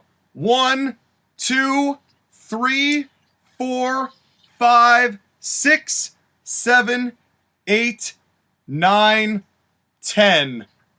MJF is counted out. Jeff Cobb advances. Boo! This is terrible. Screw you, Colt of Cornette. Bryan Danielson has joined the cult. Your thoughts? This is a game changer. This is the type of wrestler that Jim Cornette would love to work with if he was younger. That was kind of my thought. I mean, if there's anyone who would be an adequate / upgrade to Randy Orton, it's Bryan Danielson. And what a shock. The people in Hartford would lose their minds when they saw Danielson as the one who came out as a cameraman. And remember what Cornette said. They will show up in places you do not expect. So Jeff Cobb has moved on. This is pretty big. The stable gets bigger. And also, this was a way for me to make sure that MJF did not get pinned, because I'm really not trying to pin MJF yet. You can't. Not with MJF. He's one of the very few guys that needs to be protected, and you're doing it in a big way because this gives him an out and a reason to chase the Colt of Cornette.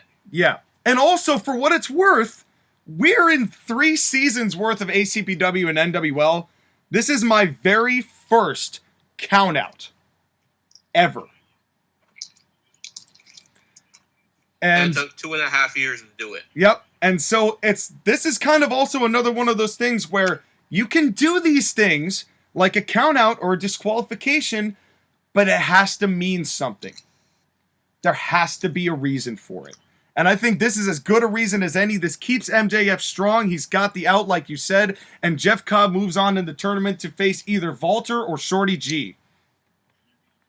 Alrighty. So, good stuff. Good stuff. And the first round is not over yet. No, but we have a match in between the second 2 and the first round.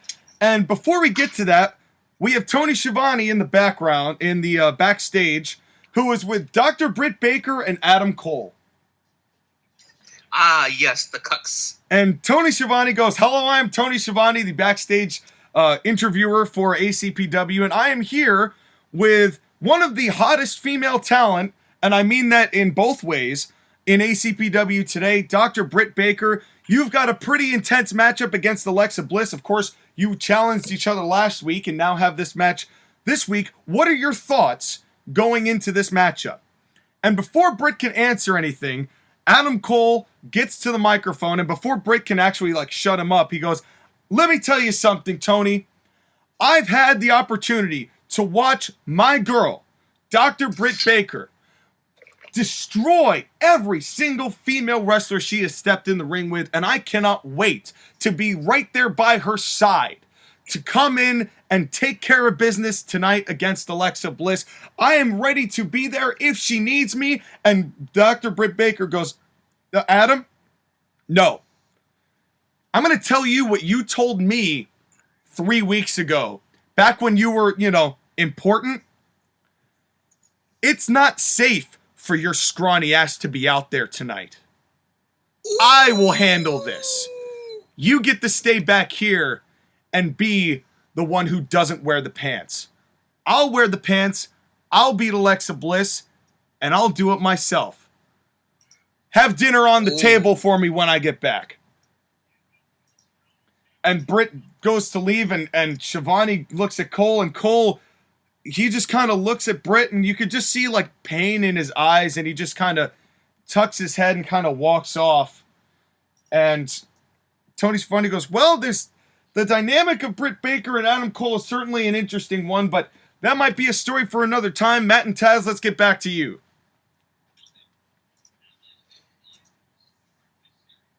There's an interesting trend. I want you to know if you see it. I want to know if this was on purpose. Lay it on. When you started ACPW 3 years ago, Adam Cole was the clear, like, alpha of that relationship, and Britt was the beta. And that was the first season. Second season, you start to see a little bit of a trend change. And now Britt Baker is the alpha and Adam Cole is the beta. Yes. And that, in fact, was intentional and had nothing to do, by the way, with the fact that Adam Cole is completely worthless on AEW. This was something that was in the works before he went and did all that. However, you have to admit, it does kind of mirror real life. A little bit. So, you know, it's funny because it seems like every time I do something in ACPW, it fits the gimmick of the real person. So, WWE might steal your storylines and gimmicks, but but the real people are stealing my character development. So I mean, it's not hard to guess because we knew that they were dating before AEW. Yeah. So it's not like it's anything new. If anything, it's just ironic how we are not that close to the situation, and yet we seem to keep hitting the strokes. Yeah, we're pretty much nailing it. Well, speaking of getting nailed, it is now Dr. Britt Baker versus Alexa Bliss. Or do we want to say get their teeth examined? Perhaps. Okay, that was a terrible pun. That was perhaps. DMD, Ooh. Maybe they need a little Novocaine, so they're feeling a little blissful as they're getting their teeth pulled. Anyway, this match goes... No wonder I don't have a girlfriend. This match, me either, bro. This match goes 8 minutes. This match goes 8 minutes. And so the story of this match is that Alexa Bliss is going to really start working on Dr. Britt Baker's arm. And that's all I'm going to really say about this, you know, as far as the story of the match. So Britt Baker makes a comeback because Alexa is very crafty and small and 5 feet. And Britt makes a comeback and is going to hit a brain buster, right? Trying to hit a power move, brain buster. But as she goes to lift Alexa Bliss, the arm buckles. And as the arm buckles, Alexa Bliss slips out from behind and hits a backstabber. And now Alexa is getting ready. She sets up for the draping flatliner. Now, the draping flatliner, for you kids at home, used to be called the Sister Abigail, but fuck that gimmick. So, instead, it is the draping flatliner. So, she gets Dr. Britt down for it, right? Instead of actually turning and doing the twist.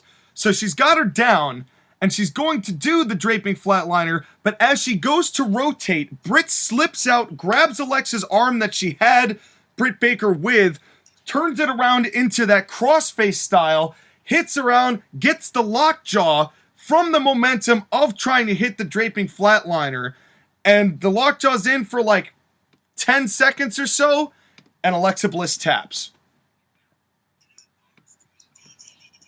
That's a pretty good finish. You're not giving the flatliner a name, huh? No, why bother? I mean, again, it's not like every finisher needs a name. It's more about the person doing it than the name of the finish. So, right. Like, and if you want to, you can always change it and give it a name later. Yeah, if I felt like it, you know, I think that because I'm trying to keep Alexa as gimmickless as possible, it's better to not have a name for it. Right, because again, you could always change it later. You can always give it a name. You could not give it a name. Right now, there's a weird gray area with Alexa Bliss where she doesn't have a gimmick, and it doesn't feel like she needs a gimmick. except that she is Alexa Bliss, and that's all that you really need, right? Well, especially because I really need to reestablish why people gave a fuck about her in the first place. And unfortunately, WWE did so much damage with her. I mean, just from what you've said the past few weeks with Alexa Bliss, it's hard to visualize Alexa Bliss just as Alexa Bliss again. So that's what I'm trying to reestablish here. Because you almost can't do it. Yeah. Because she's been this weird horror story, weird doll therapy. Side piece to the whole supernatural thing that Bray Wyatt's been doing. Yeah. And he's not even there anymore. So one last little piece of this whole situation. As Dr. Britt's celebrating, she notices at ringside two of her friends, Jamie Hayter and Reba. And she goes over and she gives them, a bunch of big hugs. And she goes and celebrates. She raises their hands. They're both celebrating. And Britt's like, hey, come on back with us. So they actually hop the barricade. And she talks to security. It's like, it's okay. They're with me. They're not going to do anything. They're just my friends. So they let them through the barricade. And the three of them leave together. Girls' night out? Girls' night out. And I hope Adam Cole made enough food for all of them. So, but keep that in mind. That Dr. Britt Baker has found her friends.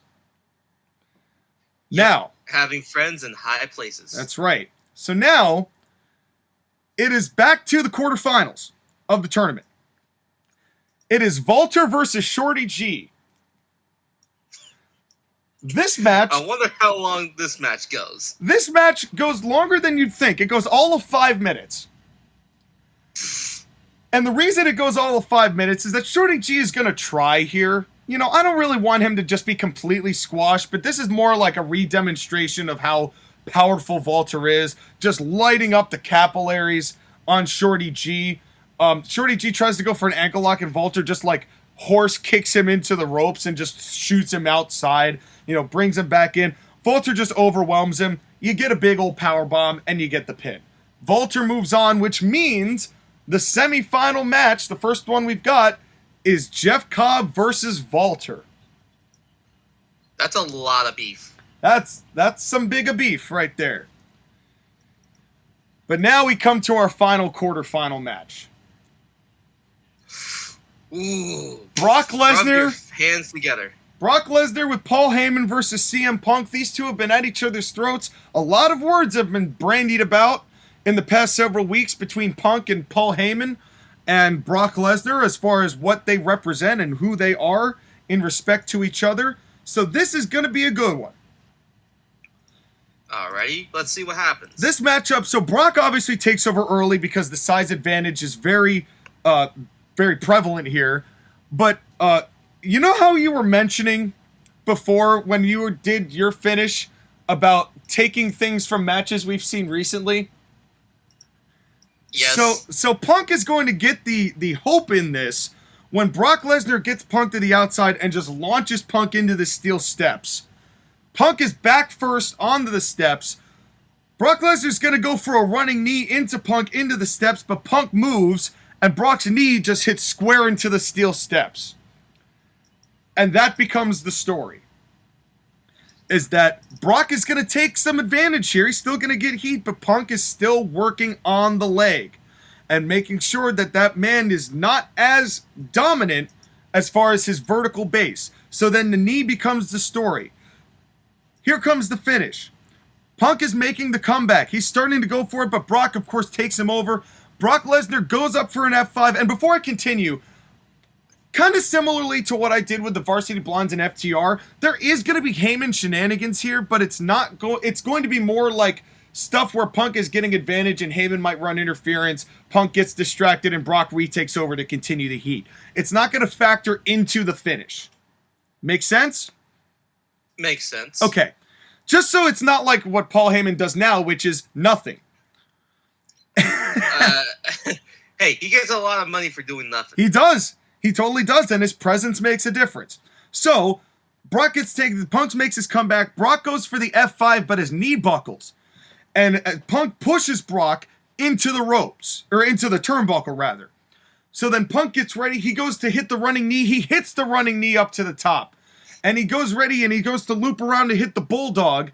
And as Punk runs to hit the Bulldog, Brock uses his sheer strength to, instead of getting the Bulldog sit down, he just launches Punk to the other side of the ring where an unsuspecting referee gets plastered.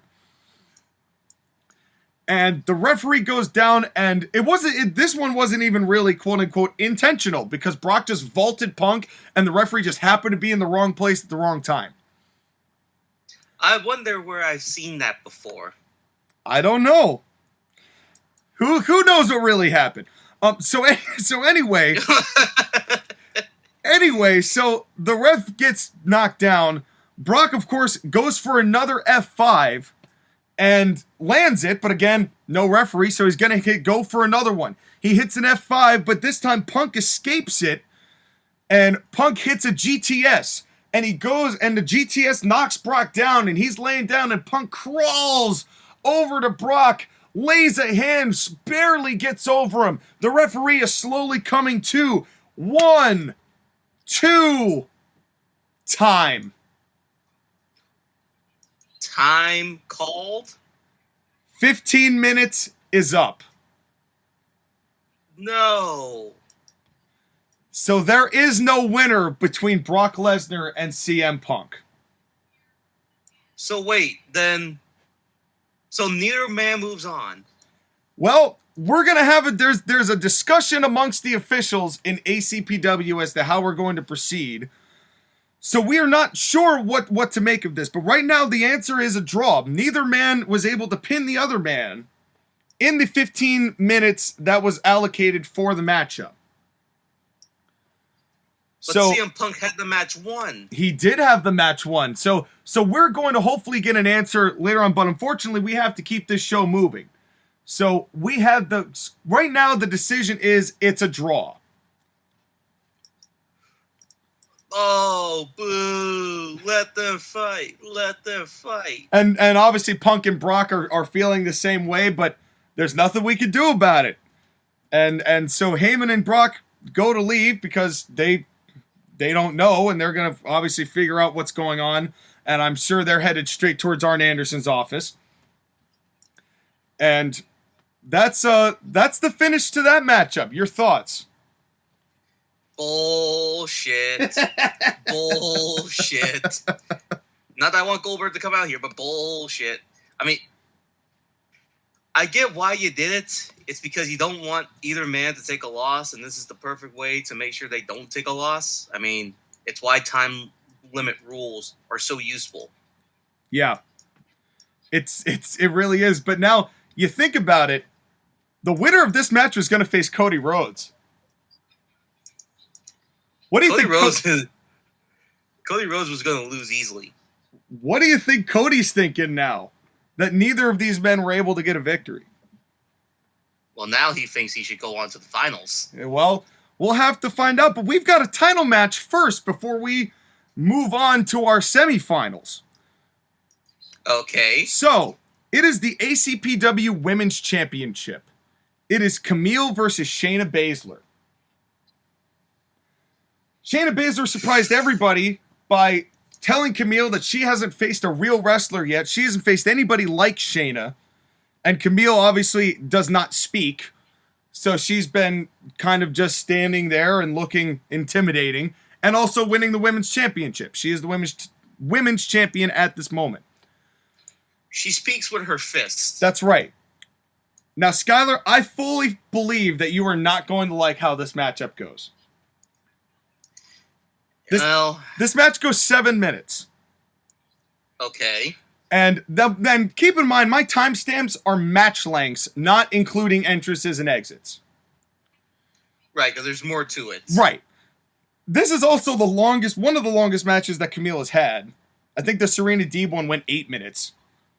So, anyway, this match starts out with Camille just shoving Shayna down, and Shayna just looks up and smiles, and then laughs, and just charges Camille and just takes over, but Camille once again regains control. And Camille starts to get the better of Shayna, and maybe Shayna underestimated Camille a little bit. Hits some power moves. Here's the finish. Camille is lining up, getting ready for the gut wrench. Shayna slips out of the gut wrench as she's going up for it. You know, as she's hitting the actual like inversion part of that to like flip her up to hit that power bomb that she does. Goes for it, but Shayna slips out, ends up right behind her, and immediately hits the rear naked choke. And Camille, which is formerly known as the Kirifuda clutch, fuck that name, it's a rear naked choke. And Camille is staggering a little bit. She's trying everything she can, but eventually she falls backward. And Shayna wraps the legs around Camille. And Camille's trying. Her knees are going up. And her knees are definitely higher up. You know, she's down, but her legs aren't flat. You know, her knees up. You know, her knees are up as she's trying to flail them. But it's slowly it starts to look like Camille's losing strength. Now, here's the key to this. Camille drops her knees, almost as if she's passed out, but her foot ends up under the bottom rope.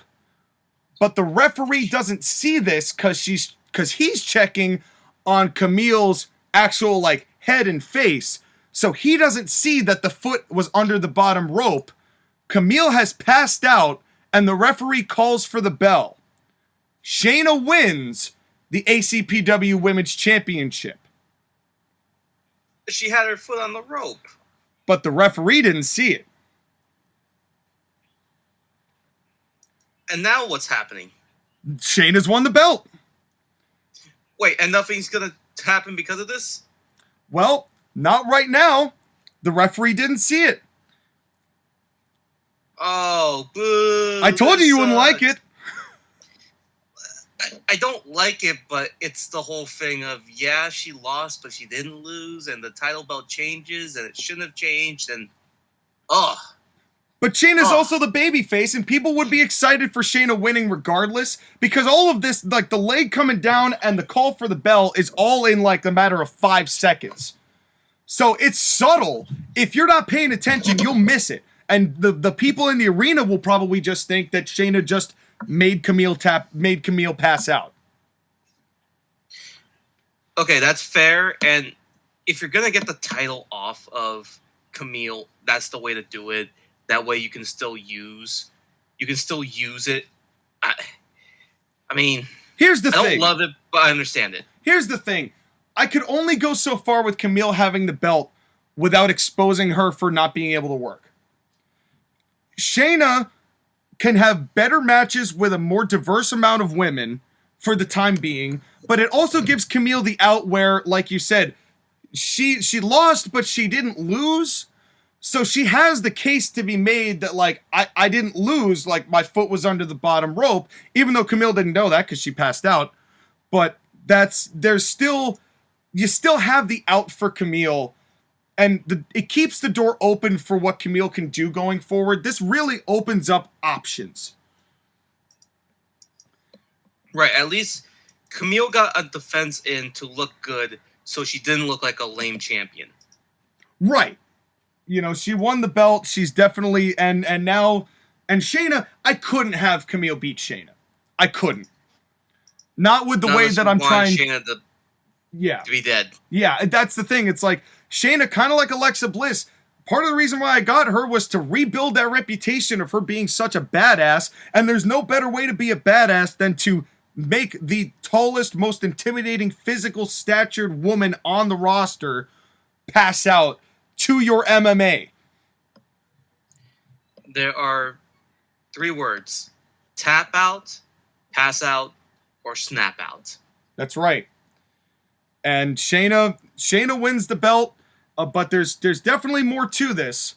And trust me when I say, I've got plans for Camille going forward that are already in the works, and I'm excited for them, but you're going to have to stay tuned next week to find out what they are. Alrighty. Now, we are back to Matt Striker and Taz, and they say, well, we're going to start the semifinal.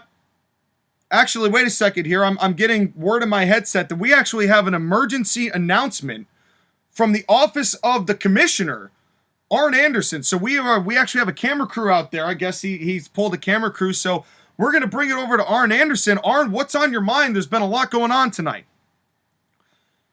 Arn Anderson is there. He goes, well, Matt, Taz, and the entirety of ACPW, this is the third time in 3 weeks that I've had to stand in front of you and issue some sort of announcement, but that is the responsibility I have chosen as commissioner. I have 2 things I have to get off my chest, and we'll start with the ruling of Brock Lesnar versus CM Punk. We've gone through and we've researched the rules just to make sure we've gotten this exactly right. In the event of a time limit draw, unfortunately, neither participant will be advancing in the tournament, seeing how neither one got a victory over the other. Therefore, Cody Rhodes is going to get a bye in the semifinals and will advance directly to the finals. Now, in the interest of fairness, because unfortunately I can't add somebody into the semifinals who wasn't in the tournament, but speaking of people who weren't supposed to be here, Bryan Danielson was not supposed to be here, and Jim Cornette has a lot of gall to impersonate or to have an ACPW official impersonated by a wrestler who shouldn't have been here. And because I am tired of having this man interfere in the sacred traditions of a world championship match and a world championship tournament, I am going to lay down the law here in the interest of fairness. Jim Cornette and Bryan Danielson have been escorted from the XL Center, and they are barred from the building going forward. They will not be here for Jeff Cobb's match versus Walter or for the rest of the night. Yay! Major pop, major pop, major pop. So, ladies and gentlemen, we have one semifinal matchup of Jeff Cobb versus Walter, a match I'm very much looking forward to seeing, and that match is next. So, it's unfortunate, but it's the ruling that has to be made about that match. As much as it sucks to see Cody Rhodes get a bye, it makes sense. Yeah, and obviously Cody is got to be elated that he does not have to face Brock Lesnar or CM Punk. And that Jeff Cobb and Walter are going to be tiring themselves against each other. Yeah, and seeing how Cody is one of our biggest heels on the roster, the way that we've built him, and his ego is just through the roof right now, this is only adding to the arrogance of Cody Rhodes, and you know that he's going to be incredibly smarmy come the main event. The only question is, who is he facing in that main event? Well, we're going to find out, because it's the semifinals. It is Jeff Cobb going it alone versus Walter. Then, let's see what happens. This is a 9-minute match of a 30-minute time limit, because this is 2 big guys. I'm not going to have this go too long. I don't think that benefits either of them.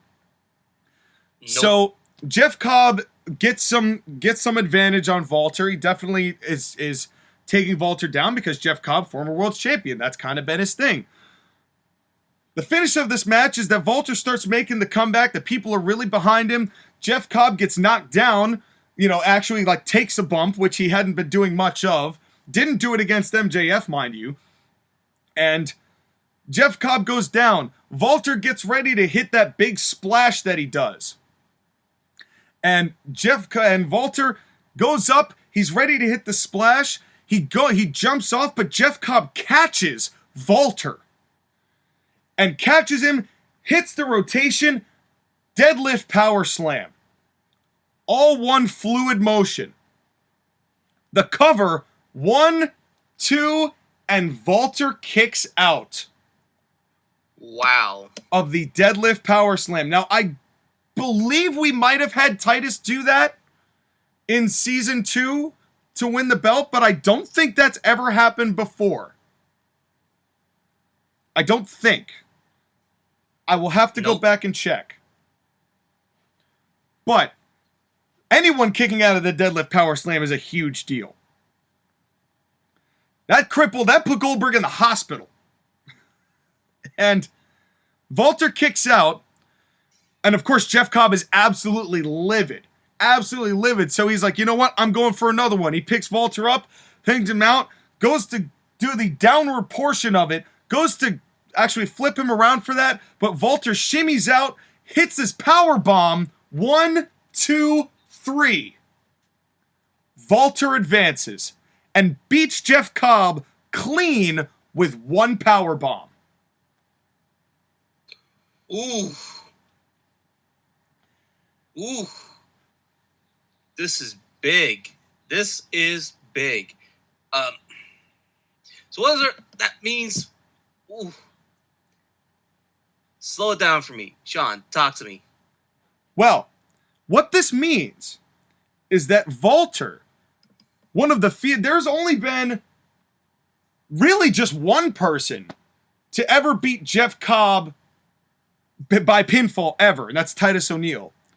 This is the second time that Jeff Cobb has ever been pinned, the first time anyone has ever kicked out of the deadlift power slam, and this is really the first major competition Walter has had, and he ended up knocking it out of the park with flying colors. And if you recall, Walter said, I made mistakes the last time I was here. I will not make those mistakes again. Here's the ultimate irony. The main event of our show tonight for the ACPW World title is Cody Rhodes versus Walter.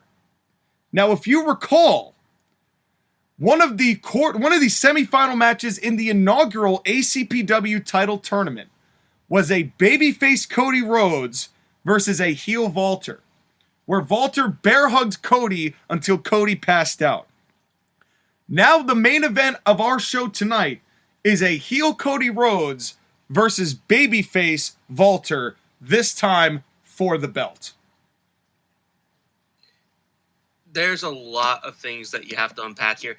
Jeff Cobb, I obviously Goldberg is not the athlete that he once was, so it didn't make sense for Goldberg to survive Jeff Cobb. Right. But Walter is that guy. He is everything that Goldberg should have been.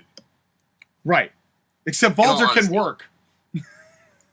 Well, can work more. The whole point is that Goldberg couldn't work, but Walter can. Yeah. And this is 9 minutes. It's not too long, but it's just enough to get in and get out for this Haas fight.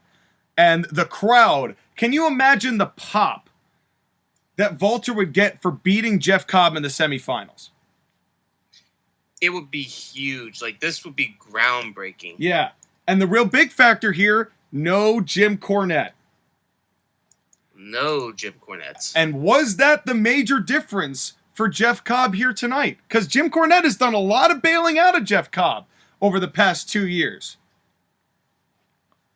You have to think so, right? Yeah, you'd think so. That was the major difference there, and maybe that was enough to make the difference. But Walter moves on. So we have 2 more matches before the end of this show. We got the ACPW tag titles. It is Fish and O'Reilly versus Beer Money. This match goes 17 minutes. Because we're in the final 2 now, a co-main event, if you will. James Storm, of course, obviously, comeback. James Storm starts to make the comeback, and then he knocks Fish down, he knocks O'Reilly down, they feed for him, great. They both roll out of the ring selling. Roddy gets up on the apron to try and, talk some smack or get some distraction, but Storm grabs him, pulls him into the ring. And now Roddy Strong is stuck in between James Storm and Robert Roode. He's on an island. And of course, wham from Storm, wham from Roode. He gets ping-ponged back and forth. And finally, Storm says, this is over. I'm done with Roddy. I'm sick of Roddy. Remember, Roddy pinned James Storm a week ago to further this feud. So Storm's looking for a little bit of payback on Roddy Strong. He goes to set him up for the Eye of the Storm. Now, as this is happening, because, tag rules matter, Robert Roode is going back to his corner. As Robert Roode's going back to his corner, Bobby Fish low bridges, and as he low bridges, Roode topples up and over the ropes, which the referee doesn't see because it's not an over, he's paying attention to what Storm's doing, and Robert Roode hits pretty hard, hits at a very awkward angle on the steps, and then falls down. So he takes a really nasty spill on the outside when that happens. As that's happening, Kyle O'Reilly has grabbed the leg because James Storm is kind of close to the ropes as he's about to hit this Eye of the Storm. O'Reilly grabs the leg of James Storm and Storm is trying to shake it off, and while he's shaking it off, Roddy actually slips behind and slips off of his back and onto the apron and then jumps down. As Storm goes to, as O'Reilly lets go of his foot, James Storm gets a little momentum, running forward, bam, right into a super kick from Bobby Fish, who hits the Fisherman Buster, still kind of close to the ropes. Fish, who is the legal man at this point, it's worth noting. Fish goes for a cover. At 1.5, James Storm puts his foot on the ropes. 2, Roddy Strong pushes James Storm's foot off of the bottom rope. 3.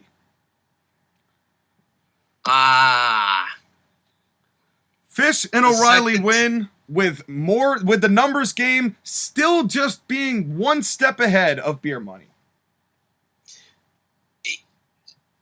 You're using the rope very well today, I must say. Thank you. It's this was one of those ones where I think that I wanted to get the foot on the ropes, and you don't really see the Roddy pushes it, the manager or the third man pushing the foot off the ropes and that be the finish.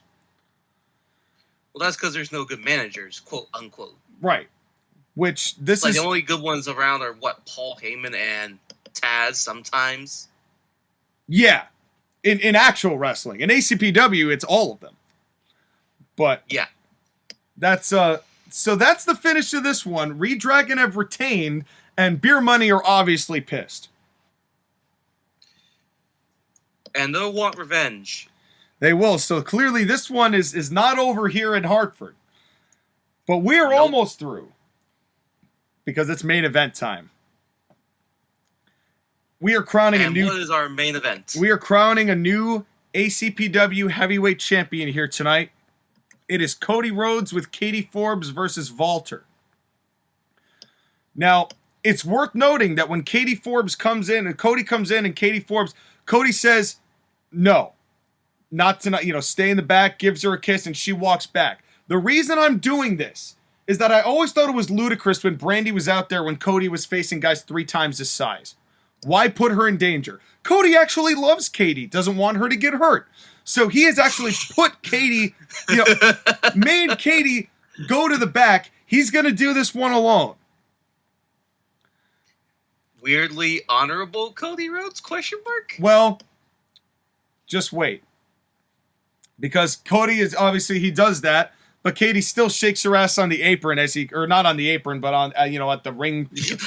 Shakes her ass in the general vicinity, making everyone get a boner, but blah, blah, blah. Yeah, and also because Cody Rhodes is still looking arrogant, and obviously, he's got the kneel before me attitude that Cody's had. He's still despised by these people at the XL Center.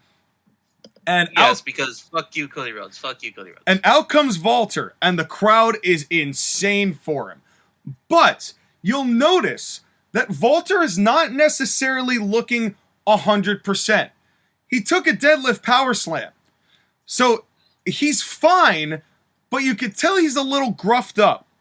A little bit more disheveled than he was in the match prior. And this goes back and forth Walter's still trying, but Cody's crafty. He starts doing, he does a chop block and he starts getting advantage. This match goes 18 minutes because Cody's going to milk staying on top of Walter for a long time. And every time Walter tries to get a chop, Cody's going to be one step ahead because he's fresher. He had the bye. He's faster than Walter. So he's staying on top of him while still being able to cheat his way, with thumbs to the eyes and rakes to the back and pulling of the hair, the whole 9. Cody's using every trick in the book to stay on top of Walter. Here comes the finish. Walter makes a comeback. And Cody, starts, gets, let's say, a thumb to the eye or something of that respect. Cody tries for the disaster kick, and as he goes to get aim for the disaster kick, wham! Chop! Down goes Cody. Walter sets him up, gets Cody up, powerbomb, but before Walter can make the cover, Cody rolls out of the ring. Now, Walter comes back, Walter goes out of the ring itself, and Cody goes, and he throws Cody back into the ring. Now, the referee, because Cody is looking in rough shape, the referee is attending to Cody real quick. Now, again, all of this takes all of 45 seconds. As Walter turns around to go back into the ring, a woman hits Walter in the head with a purse and just rocks Walter. And Walter, like, is way dazed, super dazed. And Cody is obviously in bad shape. He's in the ring, but he's selling bad. Walter comes back, back in the ring, and now security swarms to look at this woman, and this woman takes off this hat, and it's Jim Cornette. And Jim Cornette opens up a purse, and there's a brick in it. And he holds up the brick, and now security is now pushing, and the referee is obviously paying attention now to Cody, or not to Cody, paying attention to Cornette, as security is now pushing Cornette out and pushing him in drag and trying to get him out of the ring, or trying to get him out of the arena.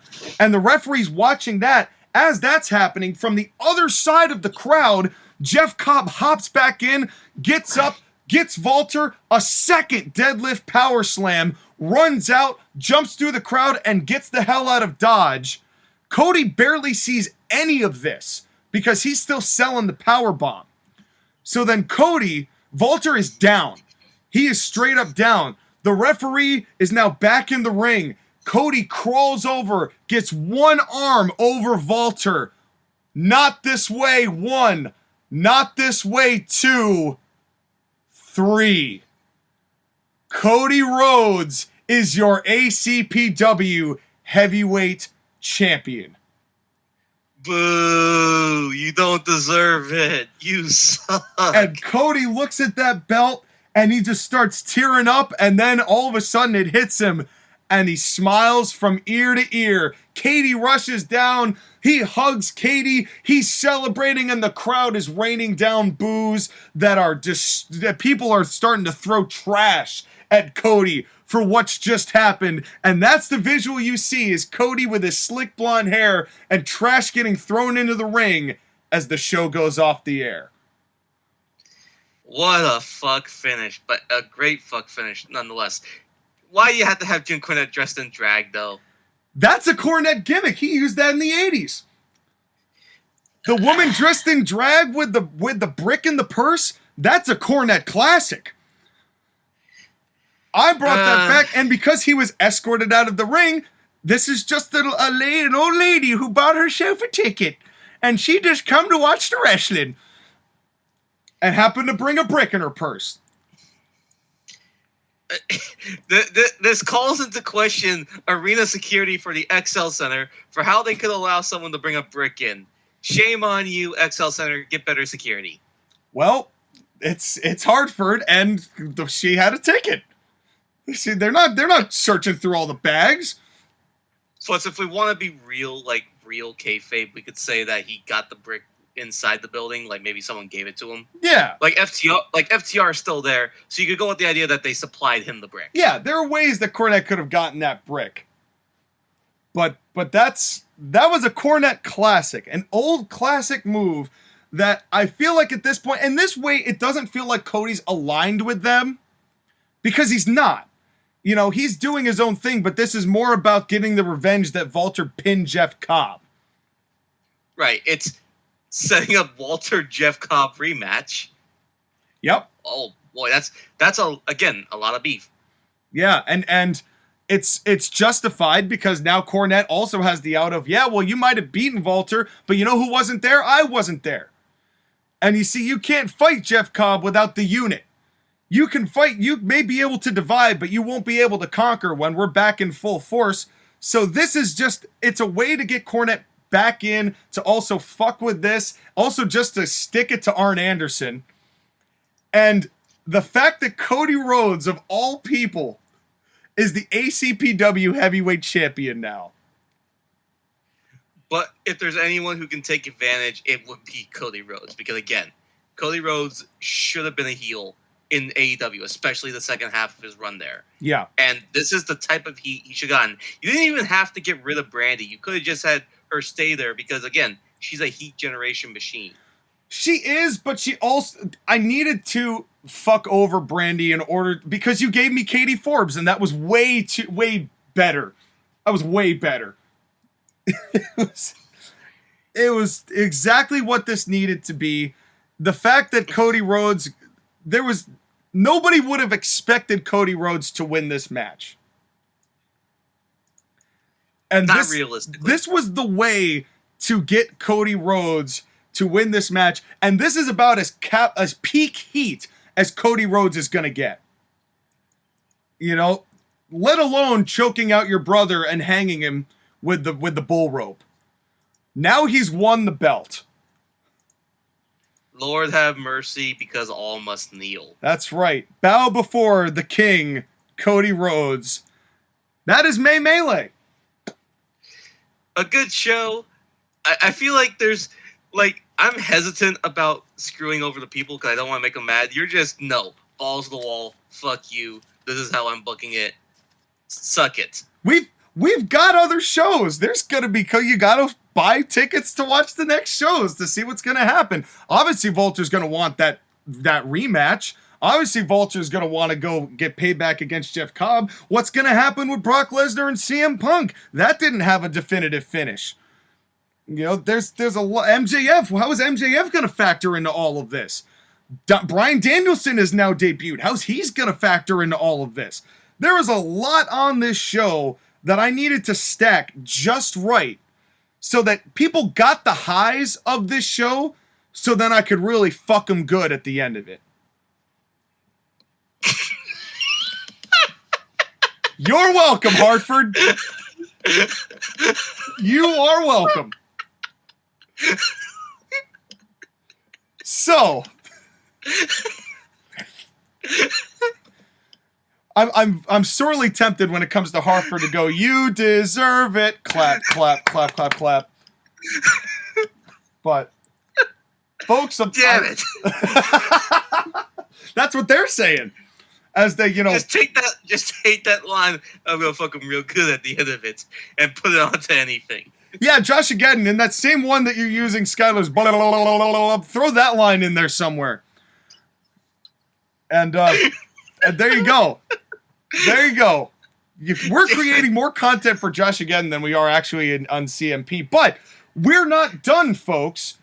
We are not done because we have one more piece of business. And that is our ad drops. So, Skylar, I believe you are the first to go. Now, the way this works, folks, just in case haven't been a part of this before, you drop a singles wrestler, you pick up a singles wrestler. You drop a tag team, you pick up a tag team. We have 4 available slots. You do not have to use all 4. Skylar, seeing how I started the draft this year, it is your first pick. Who do you drop? Who do you add? Alrighty. So all 4 of my drops are me trying to pay more attention to the exclusivity rule, considering that Josh again is now an official member of our little thing since he has his own pay-per-view now. Sure. So I'm going to respect that a little bit more and drop 4 talents that are part of my show that going forward won't be because they're part of Josh again's. And Fair. Also, it's kind of weird because I had guys and girls that were faces that were heels on his show and vice versa, so... And by the time that they left, you actually righted the ship so that it added continuity. Yep. The first one I'm dropping is Ilja Dragunov. I like Dragunov, but Josh again loves him more, and he wants it for his Cruiserweight division, so I'm not going to hold it against him. I'm going to give him Ilja. Okay. And obviously, I have to add Pat McAfee. Yeah, I kind of saw that coming. It's there's no disputing that he's obviously a very, very adequate wrestler, and the fact that he had a match this year qualifies him for this situation, so it makes sense. Right, and because I need to have Pat McAfee on my roster again, just for the fun of it. Right.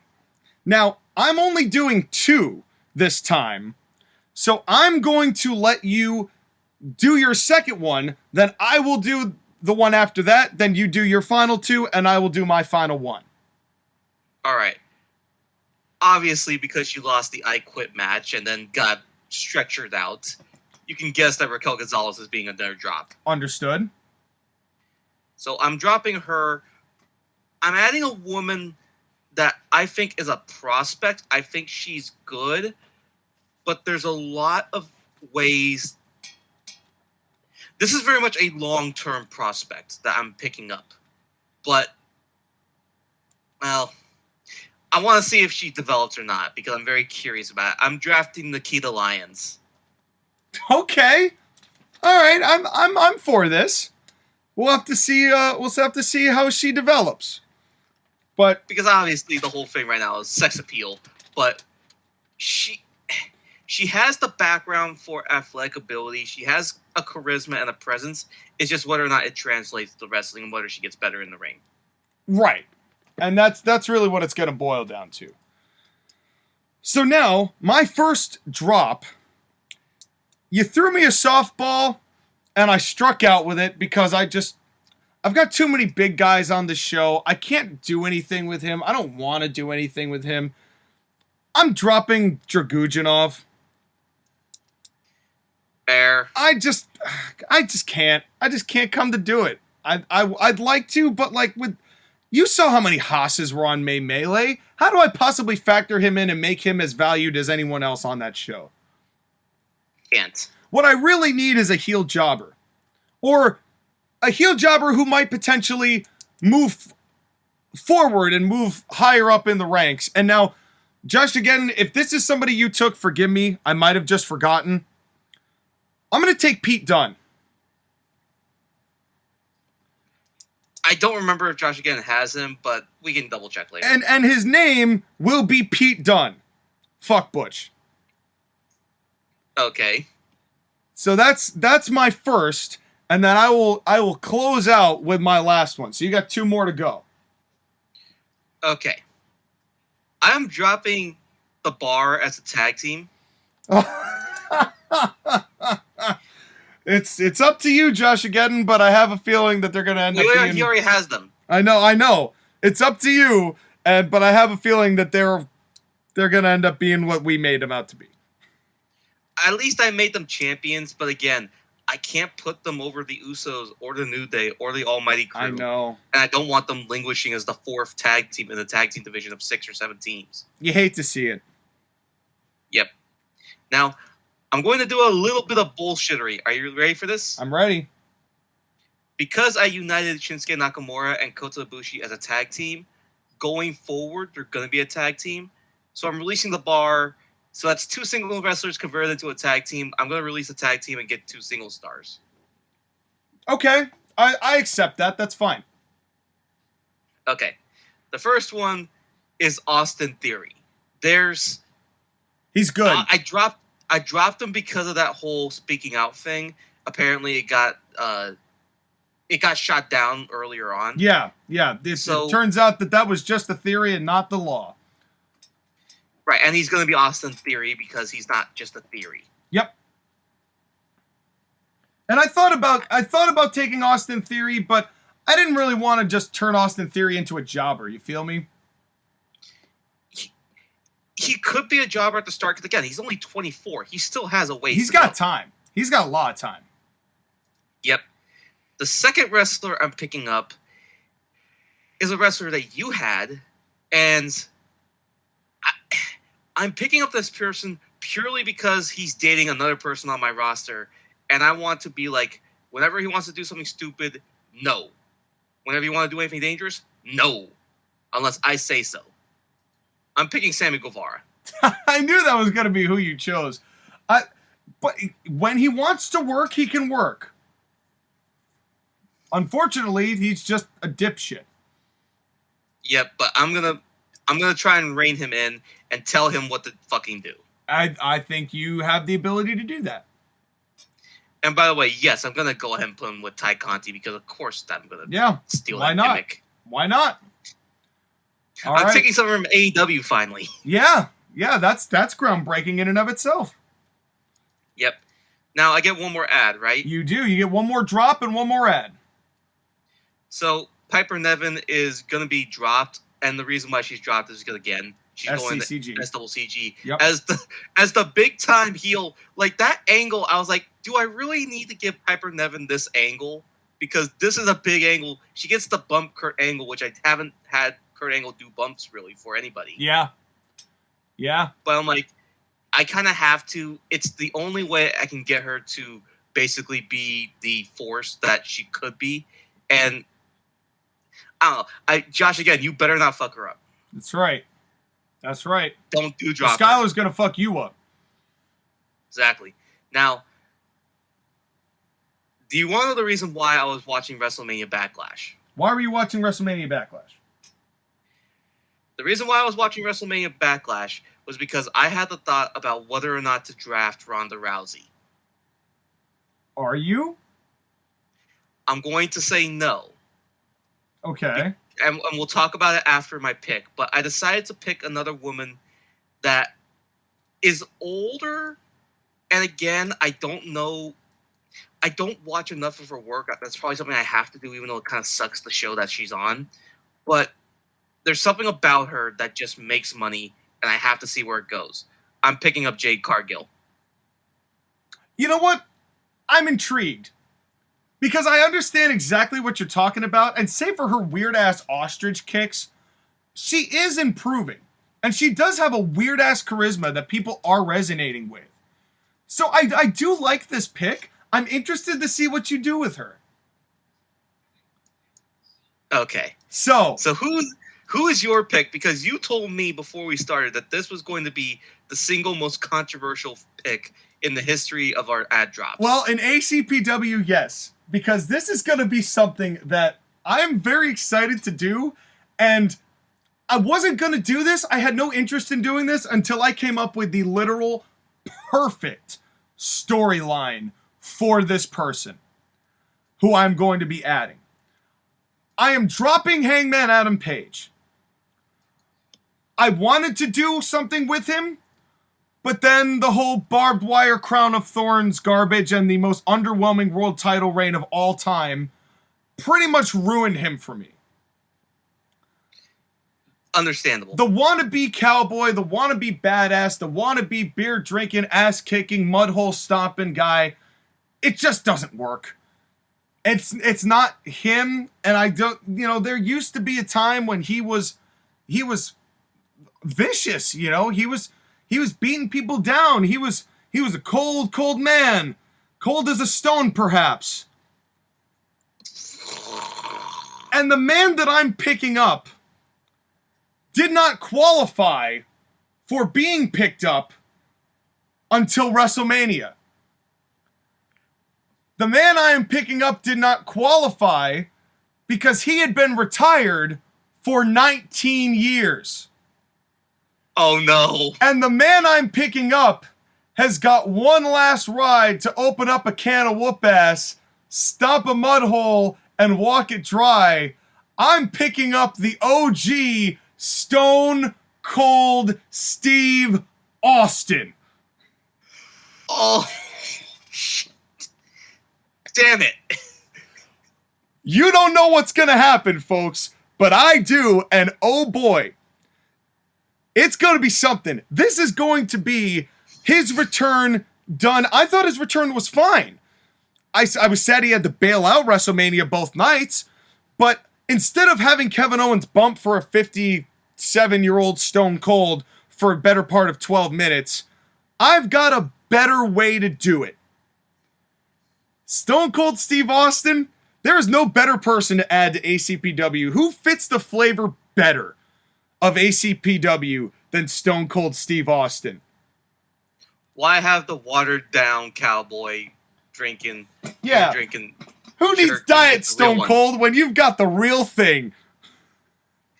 Right. So let's go ahead quickly.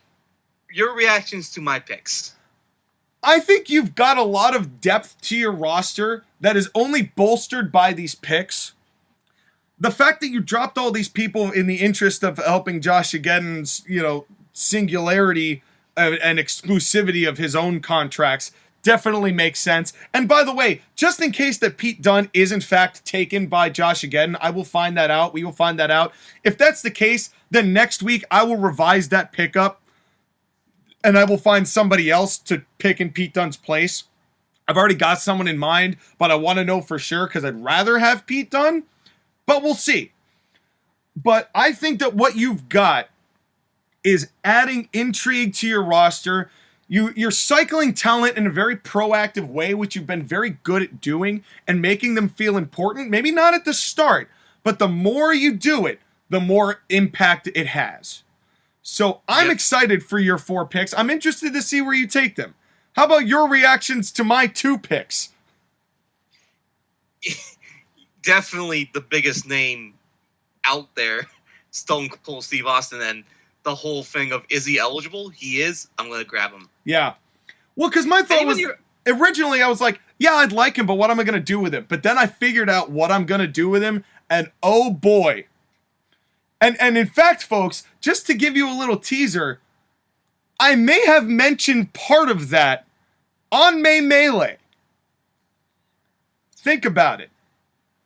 If you could put the pieces together, you'll know where I'm going with this, but don't hurt yourself too much trying to think about it. It's all coming in due time. Okay. Now, you obviously had a reaction when I told you who I was originally going to draft, right? With the last pick? Yes. Again, I had very, very serious debates about whether or not to draft Ronda Rousey because, again, she's a name and she already has a pre-made gimmick of, I'm a real fighter, you guys are all fake fighters, and I'm just going to come in here, take the title, and make money, right? But that's also kind of what Shayna Baszler's doing. Well, yes, but the other thing, too, is that as much as this is a fantasy league, we have to also wonder what we're doing in reality. We can't make these people any better or any worse artificially. Right. So we have to take what we are given. I watched that WrestleMania Backlash specifically to see whether or not Ronda Rousey can actually be useful. And you want to know what I saw? What did you see? I saw someone that has to be carried to a decent performance. And even then, the weapons and the brawling of that I Quit match that they had with Charlotte and Ronda was a lot of smoke and mirrors to cover up the fact that she's still an out of shape, undertrained, underexperienced. I don't even want to call her a wrestler. She's not even really a sports entertainer because sports entertainers at least have a little bit of wrestling. She's just a woman. Yeah. And not that interesting of a woman at that. And she goes against everything professional wrestling once stood for, but let's not get into that again. But I like the difference of Jade Cargill because I think that Jade Cargill, for better or worse, whether it's going to be in AEW or WWE, because I think that they would eventually be interested in her, I think Jade Cargill has the makings of being a star. And I'm going to tell you right now, Jade Cargill is going to do what I was originally planning on doing with Ronda Rousey. Well, folks, there's a lot going on in ACPW and NWL, as you can clearly see between our shows and our ad drops. This is an exciting time to be a part of the Court Martial podcast colony. And you know how to do it. We've already said it twice. But Sky, we're 2 hours, almost 2.5 hours into this show. I need a break. I'm sure you need a break. And it's time for our first commercial break. That it is. And I look forward to seeing you all next week when we do a classic pay-per-view review. And I'm going to go ahead and tell you guys right now, WrestleMania Backlash sucked. So we're going to watch a good Backlash show. Which one? You'll have to find out. You'll have to find out. And you will find out right after this.